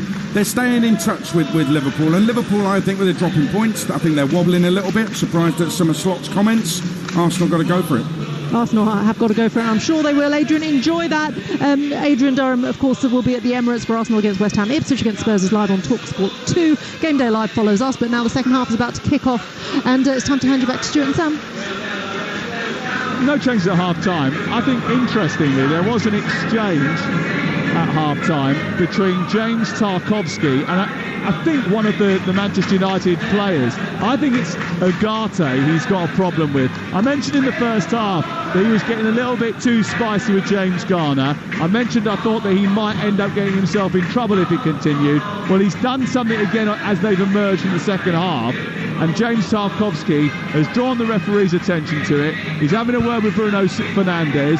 Tarkowski's telling Fernandes, keep him in check, otherwise he's going to have a problem.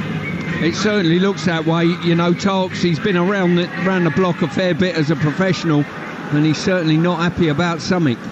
Yeah, and the referee has had a word with Bruno Fernandes, who in turn has been speaking with Ugarte. We'll see what happens in this second half. But we are underway.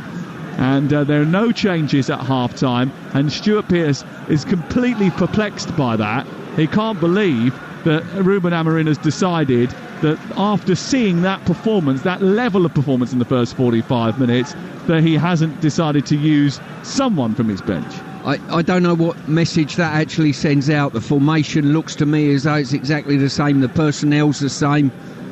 If he gets the same performance, this could be a 4 or 5er if Everton get on the front foot a little bit, but quite incredible, really. You would have to make a statement of something coming in at half-time with substitutes. You really would, just to inspire. And at this moment in time, well, it seems to follow the same format, the game. Beto running towards the edge of the penalty area. It's cut out by the United defence, but given away again very quickly. We should probably have expected a low-scoring performance from Manchester United. They're one of the lowest-scoring teams in the league so far this season. Everton were until recently. Here is Lindstrom down the right-hand side, gets to the edge of the penalty area, produces a cross, blocked, sent behind by De Ligt, and it's out for a corner on this near side. Earlier in the season, Manchester United beat Everton 4-0 at Old Trafford. Rashford and Xerxes scoring twice. It was the first Premier League win of Ruben Amorim's reign. His first Premier League home game pointed to a bit of a brighter future. Well, it remains their biggest win of the season. They haven't won too many more in the league since then. I mean, it was a flattering scoreline, it must be said, but, I mean, it's a completely different kettle of fish now. Ball delivered towards the far post. From the corner, headed straight on goal by Branthwaite and into the arms of Onana. Another one who had a difficult first half, who didn't in Manchester United colours. It's 2-0.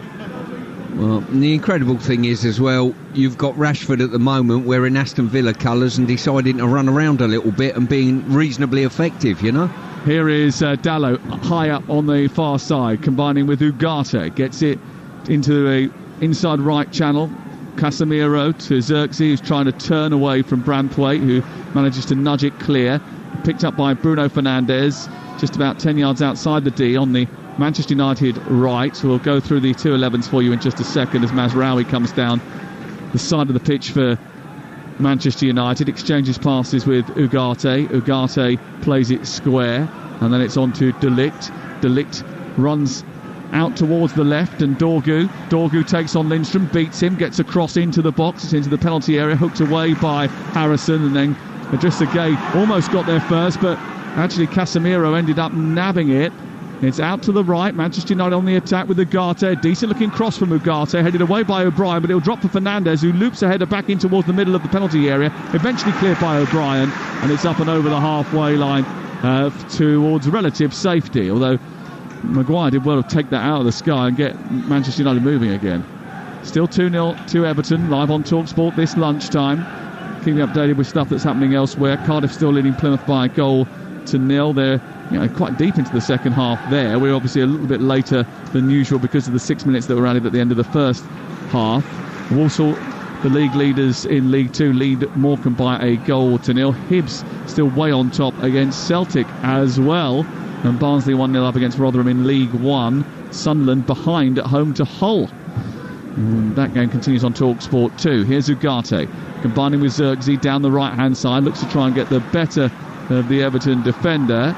And I think that's gone out for a corner kick over on the far side. Ugarte just played it against Branthwaite. Branthwaite's not too sure that the assistant has made the right call on the far side. No, he's not. He's suggesting there might have been a slight touch on it. And I think there's movement on the bench, I can see, on the Everton bench, Sam, from what I can gather. Not sure who that is at the moment. It might be Garner, maybe. Ball in towards the near post, headed away by Beto. And there was a push at that front post, which gives a free kick to Everton. I always think when those things happen like that, as soon as the ball goes in and the referee gives the free kick, it's almost like an admission that they got the initial award of the corner wrong. Yeah. If you're a ref, you don't want that ball to hit the back of the net. It looks like Ashley Young's coming on. So there must have been a problem at half-time, you would suspect. Yeah, we'll see what happens. Here is Doucouré looking to find Lindstrom on this near side. Doesn't quite reach him. Goes out of play and away for a throw-in. I think it's Lindstrom who's going to come off here. He hasn't had too much to show for himself so far in an Everton jersey. He won the Europa League at Eintracht Frankfurt, but is still without a goal or an assist in Everton blue. It wasn't the easiest environment to come into at the beginning of the season in terms of the whole club, not necessarily just the football department, but hasn't yet hit the heights that he showed when he was playing in Germany. Ball will be cleared away by Jordan Pickford away to our left here. Everton have become more ruthless in front of goal under David Moyes, despite having fewer shots and fewer touches in the opponent's penalty area. Their conversion rate is up to 20.34%. Only Manchester City and Forest have been more clinical in front of goal. Everton had a shot conversion rate under Sean Dyche of 6.94%. Ball sent long up towards Højlund. Højlund trying to run beyond Branthwaite, gets there ahead of him, and then across comes Tarkowski and nabs it, sends it out of play and away for another corner kick to Manchester United. Just wonder whether or not Everton have just come out as fast as maybe they needed to at the start of the second half. Yeah, you can quite understand how they would go in at half-time thinking to themselves, this is more than comfortable. We're enjoying their football, but United have passed the ball reasonably well. They've not got good solid contact as yet in the Everton box though. Here is the delivery from Fernandes. It's not a very good one. It was a looping cross into the centre of the penalty area, which was easily claimed by Pickford. Pickford then had options to get it forward quickly, then didn't. But then when he did release it, there was so much space for Mykolenko, he could have spent all day bringing that out of the sky. Yeah, for me, I understand he's 2-0 up and I understand you've just defended a corner. But the state United are in at the moment, deliver the ball quickly, you've got a good counter-attack opportunity, Everton, and you could extend the lead. Is that something that's come from the managerial side of the tactics, or is that the players not sensing that? That's player understanding, that is. Solely player understanding. Look at this. Well, the ball's been played up to the halfway line. The 4 Everton forwards has just dropped slightly. There's 10 yards of space between them and the Manchester United backline that didn't push up in time. In the end, Everton have given it away. In fact, someone said to me at half-time, actually, Everton haven't played particularly well. If they had have done it, would have been 5-0. Yeah, I've been saying that from the offset. For the first 15 minutes, I think their energy levels were low. And United, in their performance, have just encouraged Everton to get better and better and better. Here is Lindstrom down the right-hand side. Looks like he's coming off in the not-too-distant future. De Ligt comes across, puts the ball out of play. It's going to run for a corner. That's bounced down by the corner flag. Indeed, that is exactly what's happened. Ashley Young about to come on the touchline. Lindstrom is is coming off. I wonder whether or not he had an issue, and that's why he's coming off. He's getting high fives and high tens from everybody. And a little word in the ear of encouragement from Decore as well. So while this substitution takes place, and he does hobble off towards the near side, we will get the latest team news from the Emirates Stadium. And Talksport's Alex Crook. And the big news is that Mikel Merino starts up front for Arsenal. Raheem Sterling makes way. Calafiori is in for Lewis Skelly as well. As for West Ham, they hand a full Premier League debut to teenager Ollie Scarles. That's one of 4 changes. Cresswell, Todibo and Ward-Prowse also come in. We'll get team news from Ollie Klink in just a moment, who's at Fulham Crystal Palace for us. But we have a corner here. Ashley Young's gone right into the centre of the goal mouth as this corner about to come in. He's gone right next to Onana to try and cause a little bit of grief for the opponent's goalkeeper, Ashley Forever Young, who is 5 months shy of his 40th birthday. There's a bit of pushing and shoving at the far post involving Højlund and James Tarkowski, who's trying to get free. And loads of pushing inside the box. Ugarte's causing problems. It's in towards the penalty area. They don't defend that at all well, Manchester United. They just about get it clear, and now they race forward on the counter-attack. They get over the halfway line, but Everton are getting numbers back very, very swiftly. Dorgu, by the time he got halfway inside Everton territory, everyone in Everton blue was back. It was an excellent recovery. That's when your team are playing well. You know those recovery runs are in place. Well, Dorgu's gone down over on the far side very cheaply indeed. Free kick is going to give given to Manchester United, but I think that was a little bit soft. Let's go off to Craven Cottage. Fulham going for a first ever top flight double against Palace, Ollie Crink. And it's good news for Palace, Sam, as Eberechi Eze returns to the starting lineup. He's the only change from their loss to Everton, coming in for Justin Devaney. Meanwhile, Fulham are unchanged from their win over Forest last week, so there's a start for Joachim Andersen against his old club. Free kick to Manchester United, far side the right, 3 yards in from the touchline, midway inside Everton territory. Ball into the box, goes right the way through it. Maguire wants a penalty for a push. He's not going to get it. It goes out for a goal kick away to our left-hand side. So let's go off to the Vitality Stadium. How many injured players do Bournemouth have this week? They face Wolves. Ian Abrahams. They've still got injured players. They do make a couple of changes. James Tavernier comes in, and so too does James Hill. As for Wolves, 3 changes to the side, beaten at Anfield. Montesi, Bueno and Bellegarde all return today. Off to St Mary's. Brighton look to push Saints closest to relegation. Dave Rowe. Yeah, Southampton making 3 changes from the side beaten by Bournemouth last week. Ugochukwu, Dibbling and Archer all come in. 2 changes for Brighton. Ayari for Veltman, so possible formation change there. And João Pedro is in for Welbeck. Back here at Goodison Park, it's 2-0 to Everton. The ball inside the Manchester United penalty area. Onana kicking it clear, comes into the body of Xerxes, who's on the centre circle. He brings it out of the sky, nudges it back into the path of Casemiro. It goes out wide to the left. Here is Fernandes, who gives it away with a little turn and a twirl and funnels it straight to Decore, who gets it upfield into Idrissa Gana Gueye, then gets it back again. Now he's running through the centre circle powerfully, then plays it out wide towards the left, where it's picked up by Mykolenko, who's crossed into the box, evades everybody, and Dorgu dived in front of it, comes through to Young, back into the centre it goes. Harrison's trying to bring it down, it wouldn't sit for him, and when it does, he smashes it into the face of Mazraoui, and Manchester United managed to clear. Well, Jake O'Brien just ran over towards the near side as Højlund looked to threaten to escape, and he just went, get away from it, I'm having that. Pushed him to one side, and Everton have got the ball against Stuart Pearce. Yeah, that probably summed it up, that willingness to want to compete for the ball. O'Brien just give him a shrug. If you're Højlund with the pace that he's got, you're pushing that ball 10 yards in front of yourself and saying, let's have a foot race. Here is Ghana into Beto. Beto felt that he was pushed from behind by De Ligt. Referee said play on.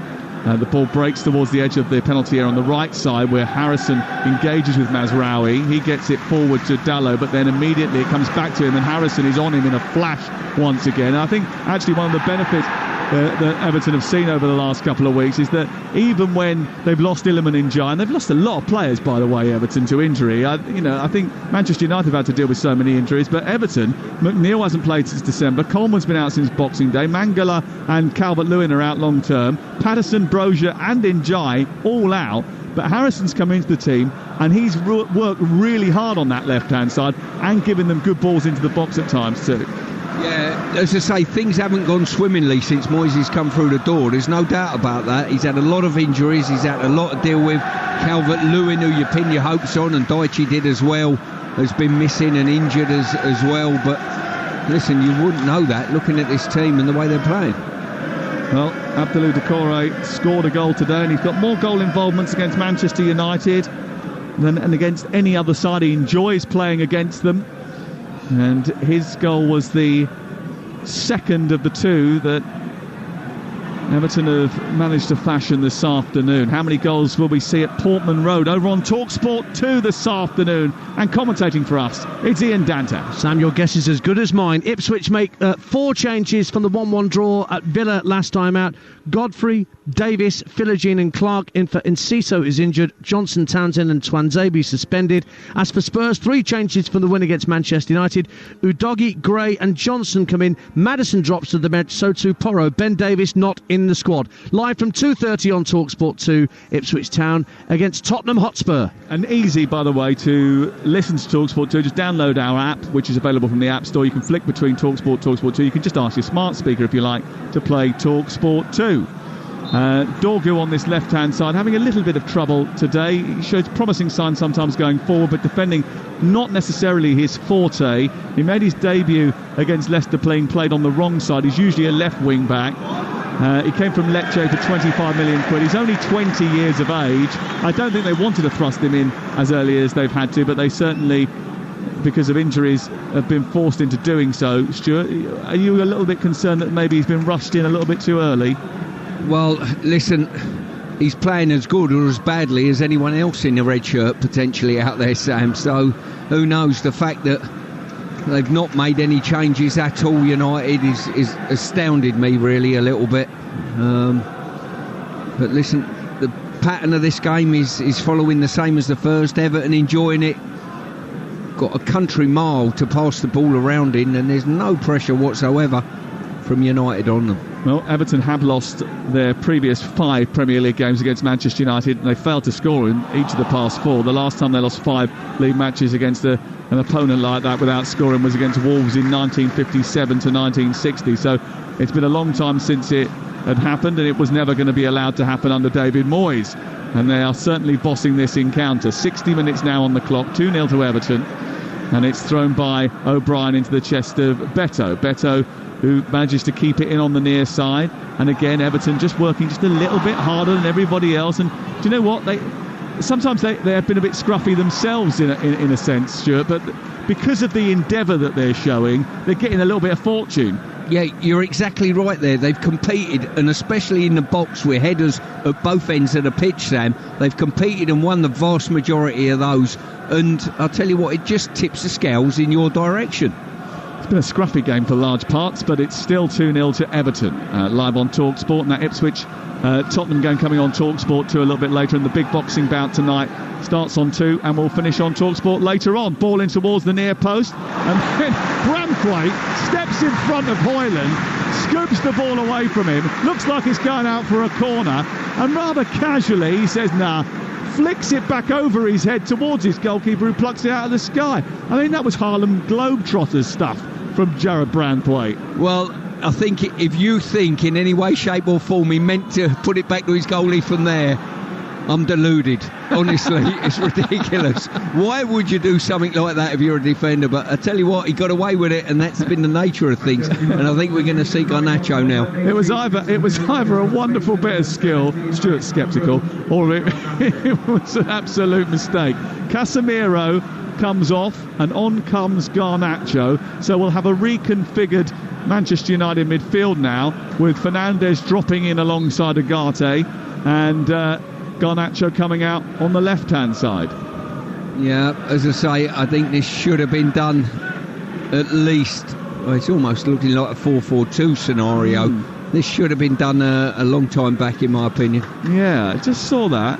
It does look like 4-4-2 now, doesn't it?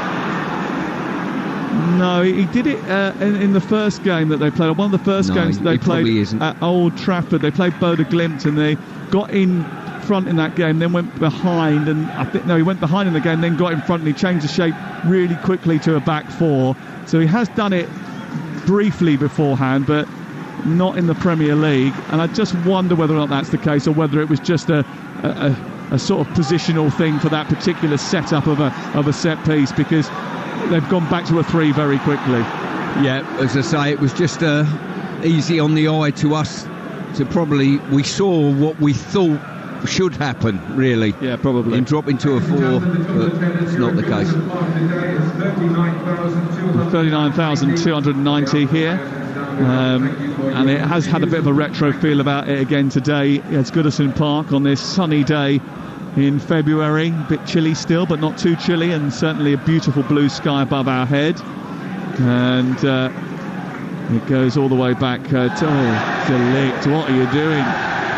He's turned the ball around, hammered it towards Onana, and it's miles out before Onana can get there. He's giving goalkeeper absolutely no chance. It's gone behind, it's another corner. Well, you just can't believe that from an international of his standing, doing something like that. He's hit the ball, it's bouncing. The TV cameras have just cut to Alex Ferguson, who's just pursing his lips and shaking his head. He cannot believe what he's seeing. Garner booked for a challenge just moments ago, a foul tackle. So he's in the book, the first one, James Garner. But it's Everton are on the attack with a set piece here. And it's Harrison to take it, left-footed, in front of the park end, headed away by De Ligt. Drops inside the box, missed kick by Garnacho. Forward by, oh dear, it's come off the back of Højlund, and then nudged back by Mazraoui, and then eventually it sort of scruffily falls to Dalot, who eventually will get it clear upfield. But again, they looked almost calamitous as they went up to try and head that ball and get it away from the edge of the box. One back on the far side by Garner. Garner sends it centrally. A step over by Idrissa Gana Gueye, who gets pulled back by Mazraoui. The referee says play on. He'll go back and book him in just a second. It's picked up on the far side by Garner, who feeds it in towards the left channel, where it's taken on by Harrison. Harrison now trying to take on Dalot. He gets to the touchline, then sends it back again, and then it goes all the way infield to Idrissa Gana Gueye, and Manchester United on the back foot once again, because Everton building up with O'Brien, right side, tries to get down the outside of Garnacho, outpaces him, produces a cross into the box. Here is Doucouré, it's saved. The volley pushed away by Onana, but it was far too easy, because not only did Jake O'Brien, a 6'4" centre-half, manage to outpace Garnacho down the outside on the right, when he sent the cross into the middle of the 18-yard box, Abdoulaye Doucouré, who's already scored 1 goal, was standing inside the 18-yard box on his own. Well, he certainly was. There was numbers in the box for United, no one anywhere near it. Beto and Maguire in close proximity to each other. I'll tell you what, Doucouré took that brilliantly, didn't he, on the half volley? It was a terrific take, and probably if he'd actually sent it either side of the goalkeeper, it would have been a goal. And I don't think Everton would be flattered with a 3-0 scoreline here. Well, certainly Manchester United wouldn't be flattered by conceding 3 goals. I think that's the only plus in United's favour, that they're only 2-0 down at this moment in time. They've had a very poor day at the office, Manchester United, but there's been a lot of those, facing various challenges off the pitch, and certainly quite a few on it. Garner's just stepped on the ball. Agate went to take it back. He did, and then fed Fernandes, who sends it high up towards the edge of the Everton penalty area in the left-back position. Makalenko comes across and heads it away. Branthwaite takes it down, easily wriggles out of Højlund's grasp. And Stewart getting a little bit frustrated by the lack of physicality. And then as it comes up to Beto, he rather cleverly just draws Maguire into a foul. Well, the referee hasn't gone back and booked Mazraoui yet for the challenge on Idrissa Gana Gueye, and he hasn't booked Harry Maguire for that challenge. Are you surprised by that? Listen, there's no big deal on that. The biggest crime that I've seen was slightly before that. The ball's bouncing in Everton's box. It's up in the air. Branthwaite's in a bit of trouble, facing his own goal. And Højlund just lets him get the ball down, turn, without even laying a glove on him. And you think, my goodness me. And then his teammate gets booked, probably on the back of that lack of challenge there. Yeah. Listen, the state of the game at the moment, I think whether he books Maguire or he doesn't book Maguire is almost irrelevant. Yeah, he hasn't booked Maguire, and he hasn't booked Mazraoui either.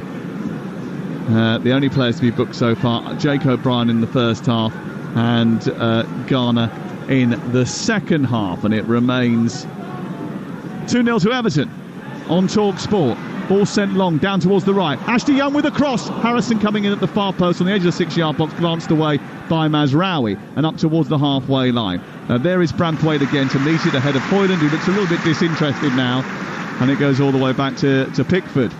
He then sends it wide out to Branthwaite back to Pickford again. Pickford then sends it long, high up into the sky, looking for Beto. He knees it down, bit of pressure from Maguire.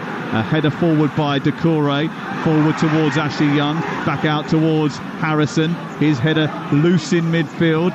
It's going to be won by Fernandes, despite the fact that Agate threw himself over the ball, and then it goes all the way back to the edge of the penalty. Oh, won by Ashley Young on the edge of the penalty area, and then he's into the box now, and then he collides with Mazraoui, who falls over and heads it back to Onana, and Manchester United get it clear. Yeah, probably Everton's biggest problem now is maybe Pickford just getting a little bit too composed and thinking life's too easy. Here is Garnacho running into a blind alley. A free kick is given, and the Everton fans upset about that, and there's going to be a substitution down in front of us, and it looks as if we're going to see two changes for Manchester United. Lenny Yoro is going to be one, and Chido Obi is going to be another.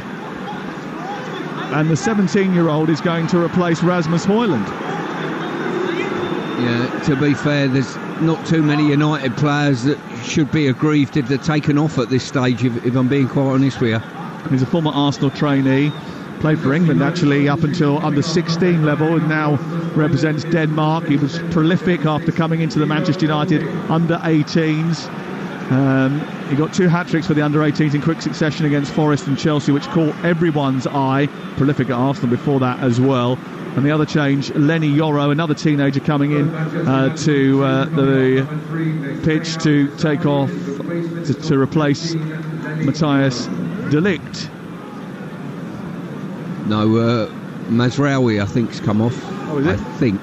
Sorry, we were told that, if you would. We were told it was going to be de Ligt. It is Mazraoui, yes.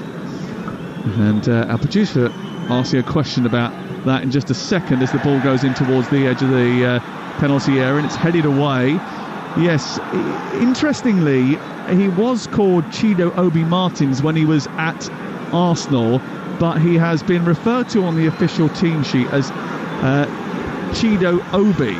And there could be a potential handball here. Yeah, he's given a free kick. The wall jumps, elbow up, and he's just give it. It's a little bit closer now, and Fernandes is on the ball, right on the edge of the box now. Well, the outstretched arm of Doucouré just got into, just blocked the ball from going towards goal, and then the referee deemed that as making himself unnaturally bigger. The the Everton supporters are not particularly happy, and it's going to be a free kick, which is taken by Bruno Fernandes, just left of the... Just looking at Onana. Onana's come right over to the left-hand touchline to line the blocking wall up for United almost. Yes. From the halfway line. It's a new thing. A lot of goalkeepers are starting to do it, Stuart, coming out right up to sort of get involved in the set piece. It's Fernandes, right-footed, in towards the corner of the net. It's 2-1. Up over the wall and into the goal, and Bruno Fernandes celebrates wildly, and Xerxes does as well, and Manchester United are back in the game with 19 minutes to go, and they've got no right to be. Well, quite incredible really. This goal's come from absolutely no build-up or nothing, but Fernandes has done what I think a lot of free kick takers should do: go goalkeeper's side. And he's unsighted Pickford, he can't see anything, he's prejudged it's going up and down, slight movement to his right, all of a sudden it's a pass into the back of the net. I mean, he's literally just kicked it into the corner. There's no dip, swerve or anything on it. It just is a straight ball into the corner, because what they've done is they've put Xerxes and Maguire in the wall, which has disrupted the vision of Pickford. He couldn't see it. He had to make a guess of what was going to happen, and he guessed wrong. Yeah, exactly. You can't prejudge that, and too many players try and go up and down and get clever. You don't have to. Well, Manchester United are on the score sheet, and Bruno Fernandes has got it. But here is Doucouré at the other end, looking to deal with the damage, sends it out towards the near side. It was a little bit short for Ashley Young, and now there's a bit of encouragement for Manchester United. Maybe they can drag themselves back. If they did, it would be a miracle, really. But, you know, these things do happen in football. Here is Garnacho down the left, travelling towards the touchline. I think maybe Everton have been a little bit guilty in this second half, Stuart, of just taking their foot off the accelerator. Yeah, I totally agree with you. They've sort of had a bit of composure. I think that composure's emanated from the goalkeeper on occasion. He got a little bit too cocky. Not that the goal was his fault in any way. Here is Chido Obi on the edge of the penalty area, trying to hold up the ball. Goes into the arms of Pickford, and it will be cleared away. You're listening to Everton 2, Manchester United 1 on Talksport with Sky Sports, and don't forget you can stream the biggest Premier League games available with no contract on now, like Aston Villa versus Chelsea live today. Search Now Sports. So that kills our charity bet now, doesn't it? Yeah, it does. And as I say, the goals almost come from absolutely nothing. And Everton, whether they pay the penalty for not killing this game off with a third goal. Well, that's the question. Now they've got to raise themselves again and make sure they get over the line. We've got 17 to go. Here is Fernandes down the left-hand side. It's up towards Ashley Young, who's fouled by Dorgu. It's going to be a free kick right on the edge of the box. Manchester United have hardly... I mean, I don't know what the expected goals is yet, but we'll check it now. But they've hardly really had... Well, it's now 0.13, which tells you that even from that free kick situation, there wasn't much chance of them actually getting a goal from it. But they have been so badly outplayed today. They've had one shot on target so far in the game, and that was the goal. Yeah, but the incredible thing is, in football and in the Premier League, Sam, we're sat and there's only one goal in it between two teams. Yeah. One's played with no confidence whatsoever, the other one's had a very easy afternoon's football, and you still don't know which way this result is going. Well, Everton have lost just one of their last 25 Premier League games when leading by 2 or more goals at half-time, when they lost 3-2 at Newcastle, March 2019. They don't look like losing this one. Here's Garner on towards the edge of the penalty area, picking the ball up and turning it forward despite the attentions of Fernandes. Out to the right it goes, and O'Brien now being harassed by Dorgu. Goes back to halfway, and then the diminutive figure of Ashley Young gets it back to his goalkeeper on this near side. Up it goes towards the edge of the box, flicked on by O'Brien. Across comes Beto, away by Harry Maguire, and then Fernandes will poke it into Ugarte over on the far side. Lenny Yoro takes it on. Again, infield by Dalot to Fernandes. Not been a very good afternoon for Manchester United, but can they make something of it? And yeah, I've seen them so many times this season win matches when they haven't deserved to, so getting a point here when they don't deserve one wouldn't be beyond their grasp. Listen, as we stand at the moment, Sam, if they get a goal back and equalise, the result could go anyway, let alone just getting a point. And that's the nature of the Premier League. Yeah, well, we saw the Southampton game, Southampton leading that match for nigh on 80 minutes, and then they ended up losing it in injury time to Manchester United. A hat-trick from Diallo.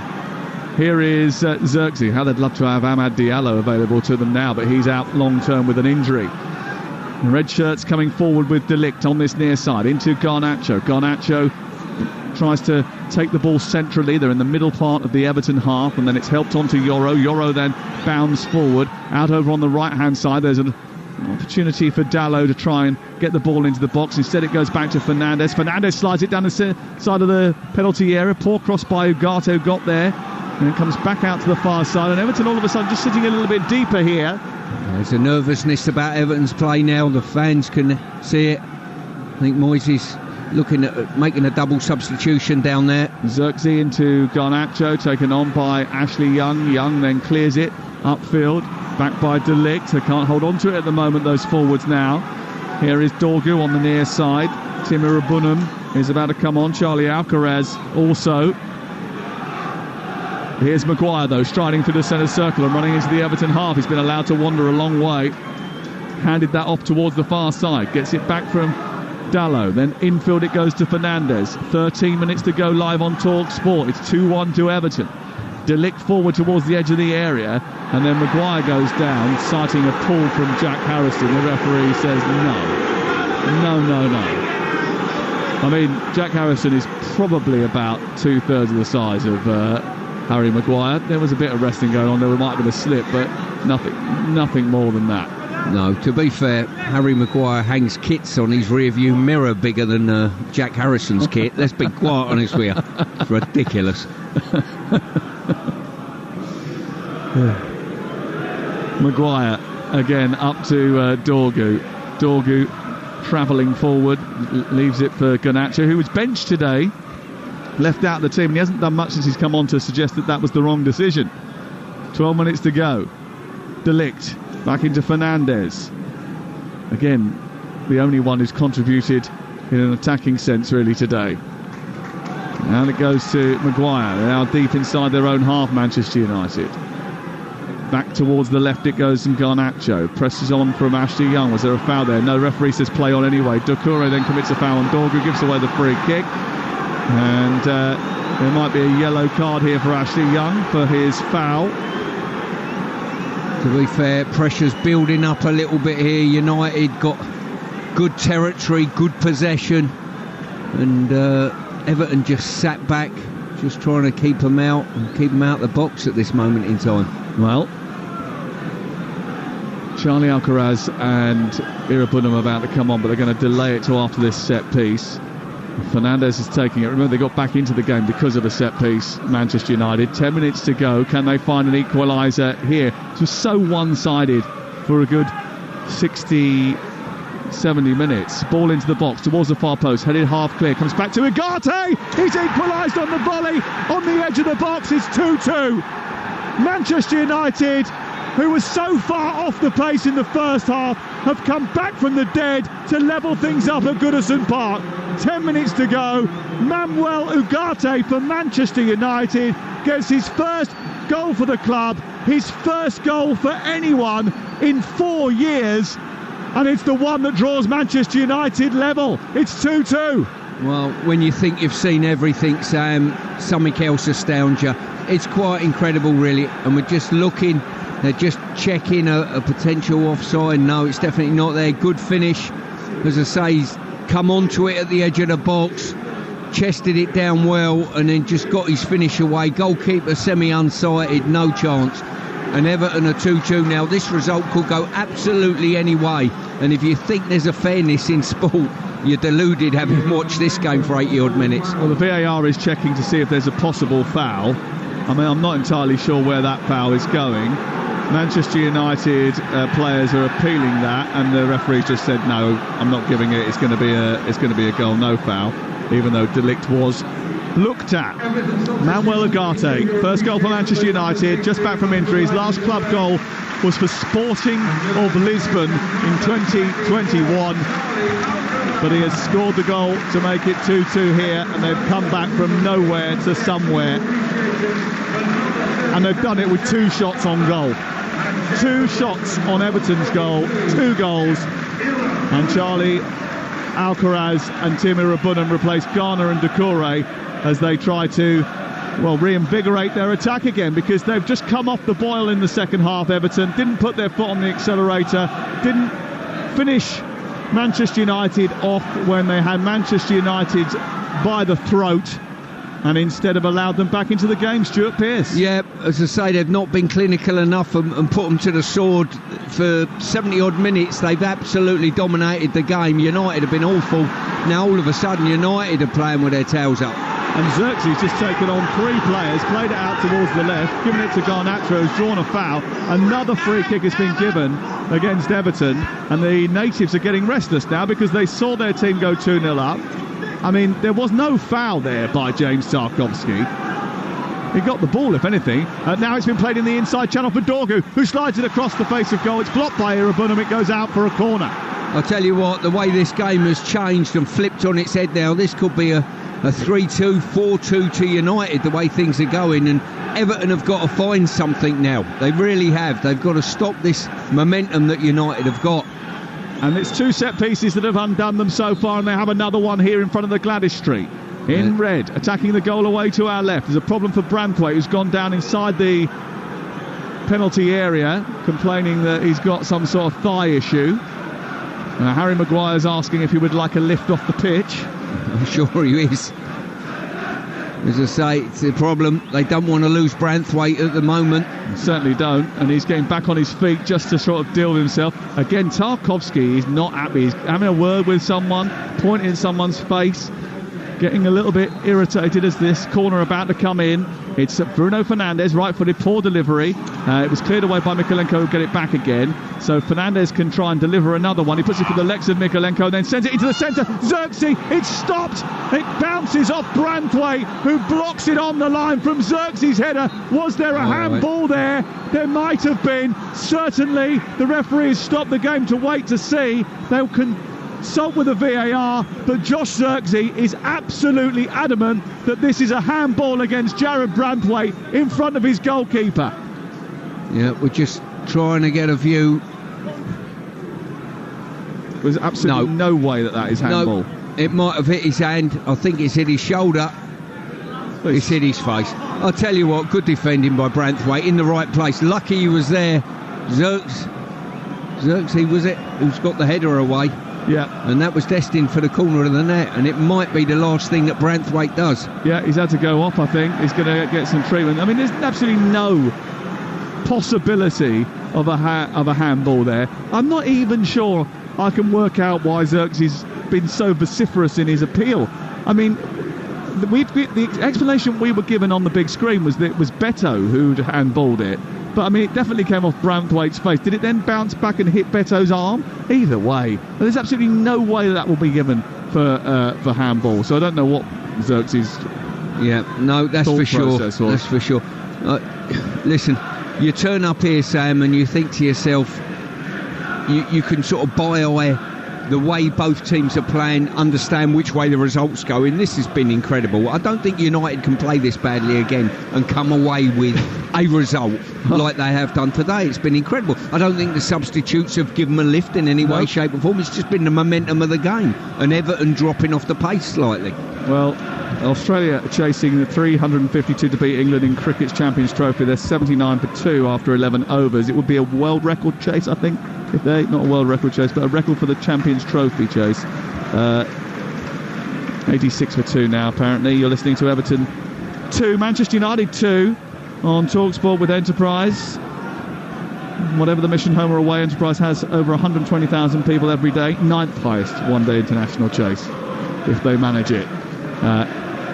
Australia. But listen, people can come from nowhere and get something out of a game, as Manchester United have already shown. So that might be a warning to the England cricketers as well, because Manchester United have been poor today, so poor. And any other afternoon, if it had been 4-0 at half-time, no one would have complained, Stuart. But they've come back here, stuck in the game just about, and then they found something. And Ruben Amorim will be delighted about that. But I don't even think he can sort of claim the credit for it, because it's not as if they've changed the way they played, or they've just been lucky. Well, I think if he'd have made 3 or 4 changes at half-time, the team would have come out and started playing like they are now. You'd have thought, well done, manager, you've done your job. But no changes at half-time.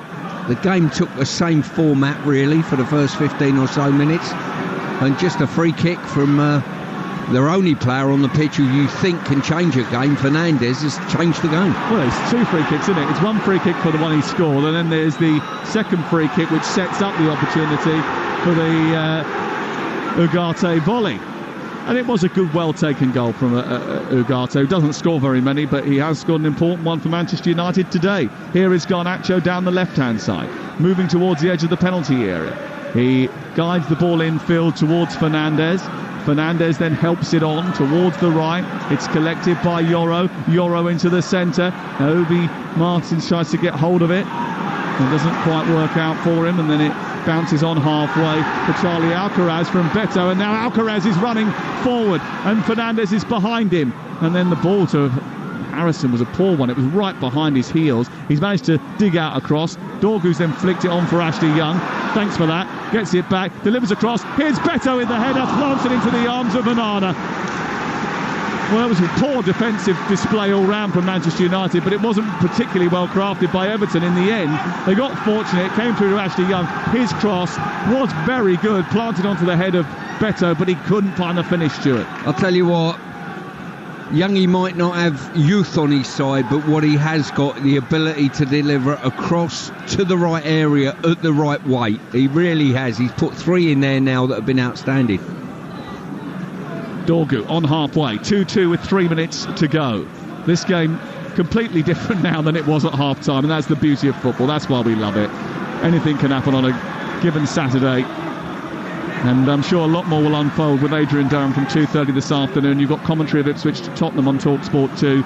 Tomorrow the Sunday session comes live at 1:30 from Manchester City, where they play Arsenal tomorrow.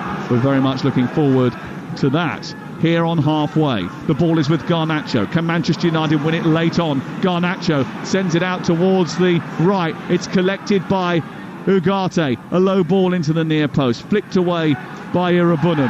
Ugarte's up there with a header. It's bounced favourably for Dallo, claiming an injury inside the box. The ball's come back to Garnacho, who went to shoot, didn't do so. Fernandes now takes over, gets it onto his right foot, shoots towards the corner. It's tipped over the top by Jordan Pickford. It's out for a corner.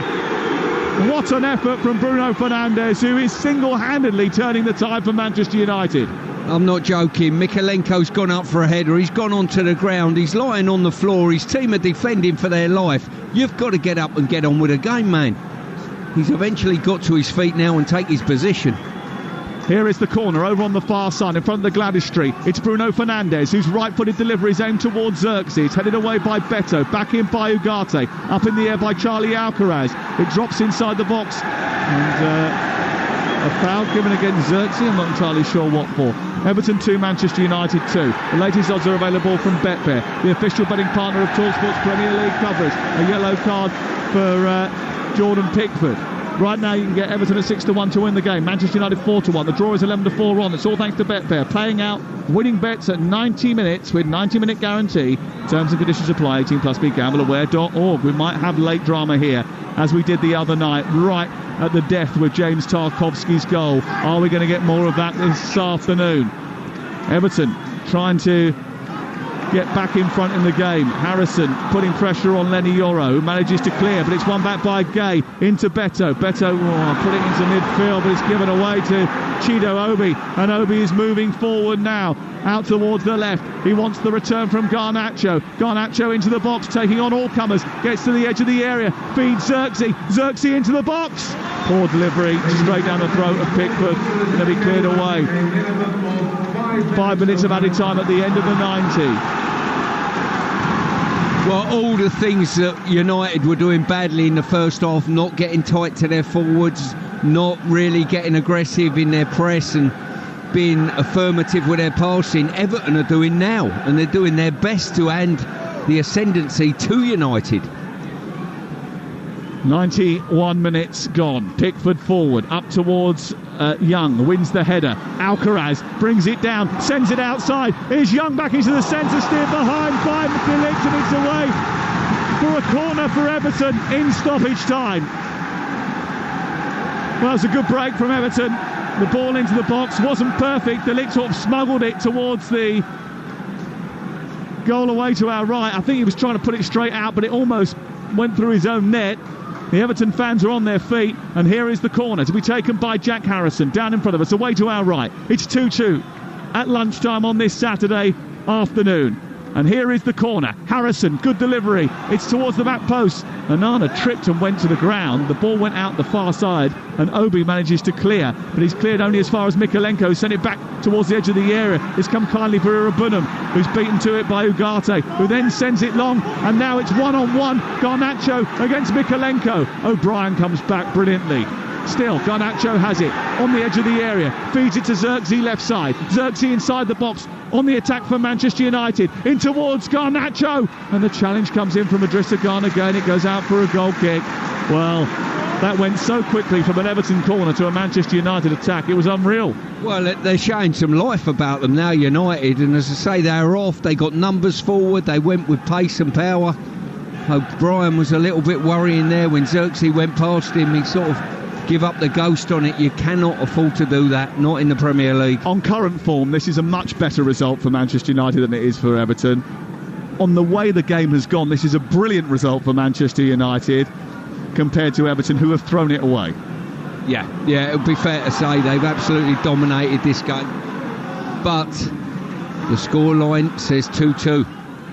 Ball kicked long by Everton up towards Better, away by Maguire. Taken down by Fernandez. He's actually kicked it into the path of Harrison, who's inside the Manchester United penalty area on the left-hand side. He guides it back towards the angle. Idrissa Gana Gueye looks up. Can he feed Harrison again? No, he's going to go for goal instead. It's saved by the goalkeeper. There's a push. It's a penalty to Everton. Always late drama.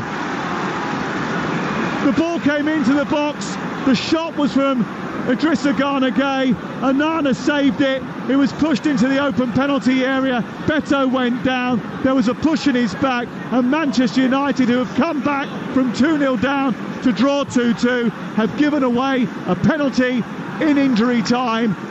And the penalty has been given away by a combination of De Ligt. Yeah, there's enough of a tug on that shirt of Ashley Young. Young has gone down. There's enough of a tug, I think, for the VAR not to overturn this. I'll tell you what, you cannot get your breath. Goodison Park is the place to come and watch your football at the moment. Well, they are checking the penalty for a possible dive by Ashley Young, but I think there's enough contact. A tug on the shirt. I thought there was a tug on the shirt there. Yeah, if you do that, I think you've got to give the penalty. You can't. There's not enough evidence to overturn it, is there? Not by an initial glance. I think you literally can see not enough to make Youngie launch himself to the floor. We understand that, but this day and age, players do, I'm afraid. But the bottom line is his shirt is being tugged. You can see there's a grab there. This will be interesting. Well, I'm not sure it'll get overturned. The question is who? Yeah. The question is who's going to take it if it does go that far. They're looking at this replay. They've both had a tug at him, by the way, De Ligt and Maguire. It's a clumsy decision. He's going over to the monitor. Now, 99% of times that the referee goes over to the monitor, they turn over the decision. So is he going to decide that there's no penalty here? I mean, sure that the VAR, Matt Donoghue, believes that this should be overturned. Is he correct, Stuart Pearce? The ball goes into the box. It's a shot by Gana Gueye. Comes back out towards Ashley Young. Now, he feels he's been impeded by Maguire there. I think it's very difficult to say there's clear evidence to overturn it, Stuart. Listen, I'm pleased at the state of the game and where we are with the game. I'm glad the referee, who is in charge of the game, has gone to the monitor. Now he can make his own mind up in the cold light of day. I don't think there's anything wrong with that. I think this is a good thing for VAR to do. Right, well, he's over at the monitor. He's looking at it, a long glance, a long look, and he still hasn't made his decision yet. He wants to see more angles. He's asking questions to Matt Donoghue. Is Andy Madley, and the Everton players and supporters wait nervously. They think they've got a penalty here, but are they going to be awarded it? It will depend on whether or not he decides, and he says no penalty. And Manchester United get another slice of luck. There's no penalty at Goodison Park, and it remains 2-2 with all the injury time played now. And despite the fact that there was certainly contact, there was certainly a tug of the arm by De Ligt and then a clumsy challenge from Maguire, the referee has overturned his decision, having looked at the monitor as requested to do so by Matt Donoghue. And it's been shown on the big screen now, and the Everton fans are furious. I think what's happened is he did have a touch of his shirt, but the dive come probably after the shirt was let go, maybe. I don't know whether that was the influence. I'm just pleased that Andrew Medley's gone over for himself and had a look. You hold your hands up and say, you're in charge of the game. You did think it's not on two viewings. Fine. Well, more controversy, and Rory Jennings and the boys will take, Troy Deeney will take the calls a little bit later on. 03717223344. Here's Donoghue, edge of the penalty area, playing it out towards the left-hand side. It's picked up by Garnacho. Garnacho wanders towards the edge of the penalty area.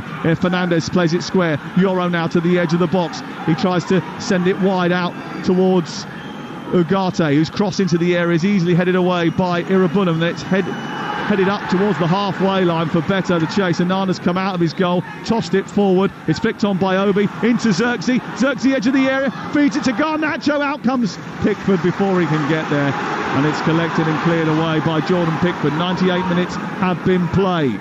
See, we've not seen Xerxes win a header and help a header on for 97 minutes. All of a sudden, the Everton defenders are not winning first contact on that. I mean, we've had really long VAR checks in this game as well today, by the way. Here is Ashley Young on this near side. Bumped off the ball by Xerxes. Xerxes goes down. Referee says play on. It's back by Garnacho the halfway. We're in the 98th minute, nearly 99th minute of the game, but it's pumped forward. Xerxes trying to get in. Oh, it's headed behind by O'Brien. It's going to go out for a corner to Manchester United right at the very end of the game. They've got to be a little bit careful here, because Manchester United have come from 2-0 down. Sir Alex Ferguson is giggling at the front of the director's box. He can't quite believe what he said. It's been mayhem towards the end of the match, Stuart. Are we going to have even more late drama? A penalty given, overturned, after Manchester United come back from 2-2 for Everton to win it. Now a corner for Manchester United, and it's in towards the near post. It's dropped inside the 6-yard area. There's a real scrap for the ball, and eventually Mikolenko turns it out, puts it out. The full-time whistle is blown, and the referee gets booed relentlessly for failing to give that penalty right at the end of the game, which the Everton fans believe they should have had, which would have given them a chance to win it. Really and truly, they should have won it before then, because they were 2-0 up in this game, absolutely cruising, and then they gave it away. I think if you had offered before the game Manchester United to draw the game, they would have taken it. At half-time, they would have bitten your arm off for it. A point on the road, having been 2-0 down at half-time, is probably an absolute bonus for Ruben Amorim. They only really managed a couple of chances in the entire game. Bruno Fernandes' free kick, which got them back in it, and then a free kick from him, which wasn't well defended, and then converted on the volley by Ugarte. His first goal in 4 years means, at the end of the game, it's finished Everton 2, Manchester United 2. Oh, Sam Massiface, I'm going to catch my breath a little bit, because that was extraordinary. That second half, I don't know how many people would have seen that coming. Absolutely extraordinary, and I certainly don't think those Manchester United players even believed that they were capable of that. The only one who probably did was Bruno Fernandes, and he was the man who turned it around. The United players are heading over to the away support, who were, well, you can say were much louder than they were in the first half. In that second half of that game, boos ringing around Goodison Park, directed certainly towards the officials as they exit the pitch.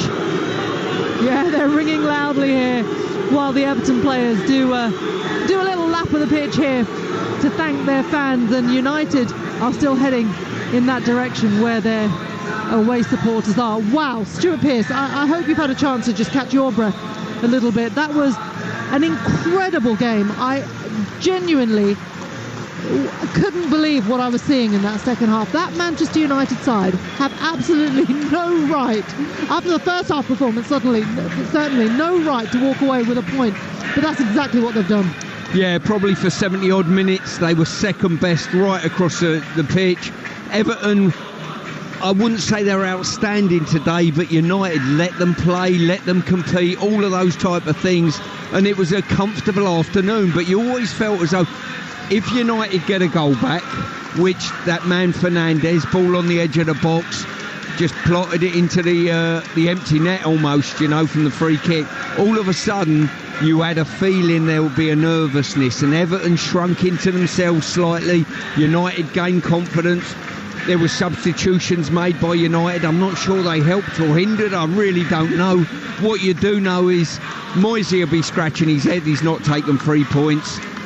Ruben Amorim will be delighted getting a point out of this with how badly his team have played, I think, but he'll take the positives out of it, and it was just a brilliant game for us to cover. For excitement. Yeah, it really was, wasn't it? Manchester United players only just starting to head down across the pitch from the away end opposite us, and heading back to the tunnel as well. Everton mostly have already all gone as the fans start to filter out of the stadium as well. Yeah, Moisey will be scratching his head, wondering how he let that slip away from him. Yeah, no doubt about that. He'll be delighted with 75 minutes worth of football. You know, there's no doubt from his point of view. those last 15, 20 minutes or so, his side looked a little bit nervous trying to defend a lead and defend a draw. What you've got to say, I've got to tip my hat to the referee as well, and VAR. VAR said, we're not sure, go and have a look. The ref's had a look again, and I'm pleased that the referee has actually made the decision twice in regard to that. The problem is, and I'm sure Everton fans will bring this up, is that it's supposed to be a high bar and that the VAR is only supposed to intervene if there has been a clear error made by the on-field official. And I'm not sure there was enough evidence in the clips that we showed, and maybe we didn't see it all. This is for the penalty shout. This is for the penalty shout. Yeah. That there is a mistake that's been made. Yeah. It's possible that a mistake has been made. It might have been a soft penalty, but is there clear evidence to overturn it? And that will be the question that the Everton fans, and in particular David Moyes, will be asking after the game. In defence of the referee and VAR, what I would say to you now is the referee's decided that he's gone over to the screens, and the referee has said, I've got this wrong. So the VAR have got it right. It was a clear error because the referee's changed his mind. Yeah, but how many times have the referee gone over there and changed in terms, stuck to his guns? Yeah. They always change their mind when they go over to the monitor, don't they? Fair point, yeah. And I suppose the accusation will be that it's a fait accompli as soon as they're called over to have a look at the monitor, because if the VAR has said it's a clear error, they're almost undermining them by saying, no, it's not. So, look, I think as soon as he goes over to the monitor, it was always going to be overturned. I'm not sure it should have got that far. By the way, we've just seen a heartwarming picture. Very Joe nice, Royal and Alex Ferguson having a picture together in the director's box, which was a nice thing to see. Very, very nice thing to see. Joe Royal, of course, royalty here, wasn't he? Once, and we all know about Sir Alex Ferguson as well. Extraordinary game. It's a game which takes, if you look at the table now, Everton have leapfrogged Crystal Palace and Tottenham to go 12th in the table, only by a point. Manchester United remain in 15th, now on 30 points. West Ham could be level with them if they get anything at Arsenal later on. As for Everton, let's look at the positive for Everton. At the end of the day, they look like they're pulling further and further away from any kind of relegation battle, and that is a positive for David Moyes. As for Ruben Amorim, okay, he got the point today, but from what you saw out on the pitch, that were it not for Bruno Fernandes, and as he always does, bailing them out and giving them some kind of hope, what did you see from the talent on that field? Well, I think there's two things. I think if you ask me as an independent on what I've seen from both teams, Resh, I would say David Moyes is squeezing everything he can out of this Everton side at the moment. You know what I mean? He's got them organised and whatever, and they're maximising themselves. United, well, from what I saw for probably 75 minutes, they're probably playing at 40%. I'm probably being a little bit kind there. They're not winning tackles, they're not winning headers, all of those type of things. And it took probably Everton dropping off the pace of the game to give them a foothold in the game, and the confidence you saw come back into the ranks after Fernandes hit the back of the net. But you see that time and time again in the modern day game, probably, that confidence is very, very fragile at times, but when it comes back into the side, all of a sudden the performance levels goes through the roof. United would just be delighted with that performance to get a point out of this. Credit to them for actually salvaging a point from what was looked like a lost cause, certainly in that first half. Okay, we're going to pick our man of the match now with Enterprise Rent-A-Car. Man of the match on Talksport with Enterprise Rent-A-Car. Whatever the mission, home or away, Enterprise helps over 120,000 people every day. Stuart, who are you going for? My goodness me. I tell you what. Loaded question. I'm absolutely flummoxed, I think. I think I'm going to go for Branthwaite. I really do. As good as any on the pitch. I'm not sure I can give it to anyone in a red shirt. For 75 minutes, I didn't see anything from any of them to really grab my attention. From Everton's point of view, there was some steady performance. Beto done okay. Decore rushed around a little bit. Harrison okay, you know what I mean? But Branthwaite was pretty steady through the game. Okay, that was our man of the match from today's game with Enterprise Rent-A-Car.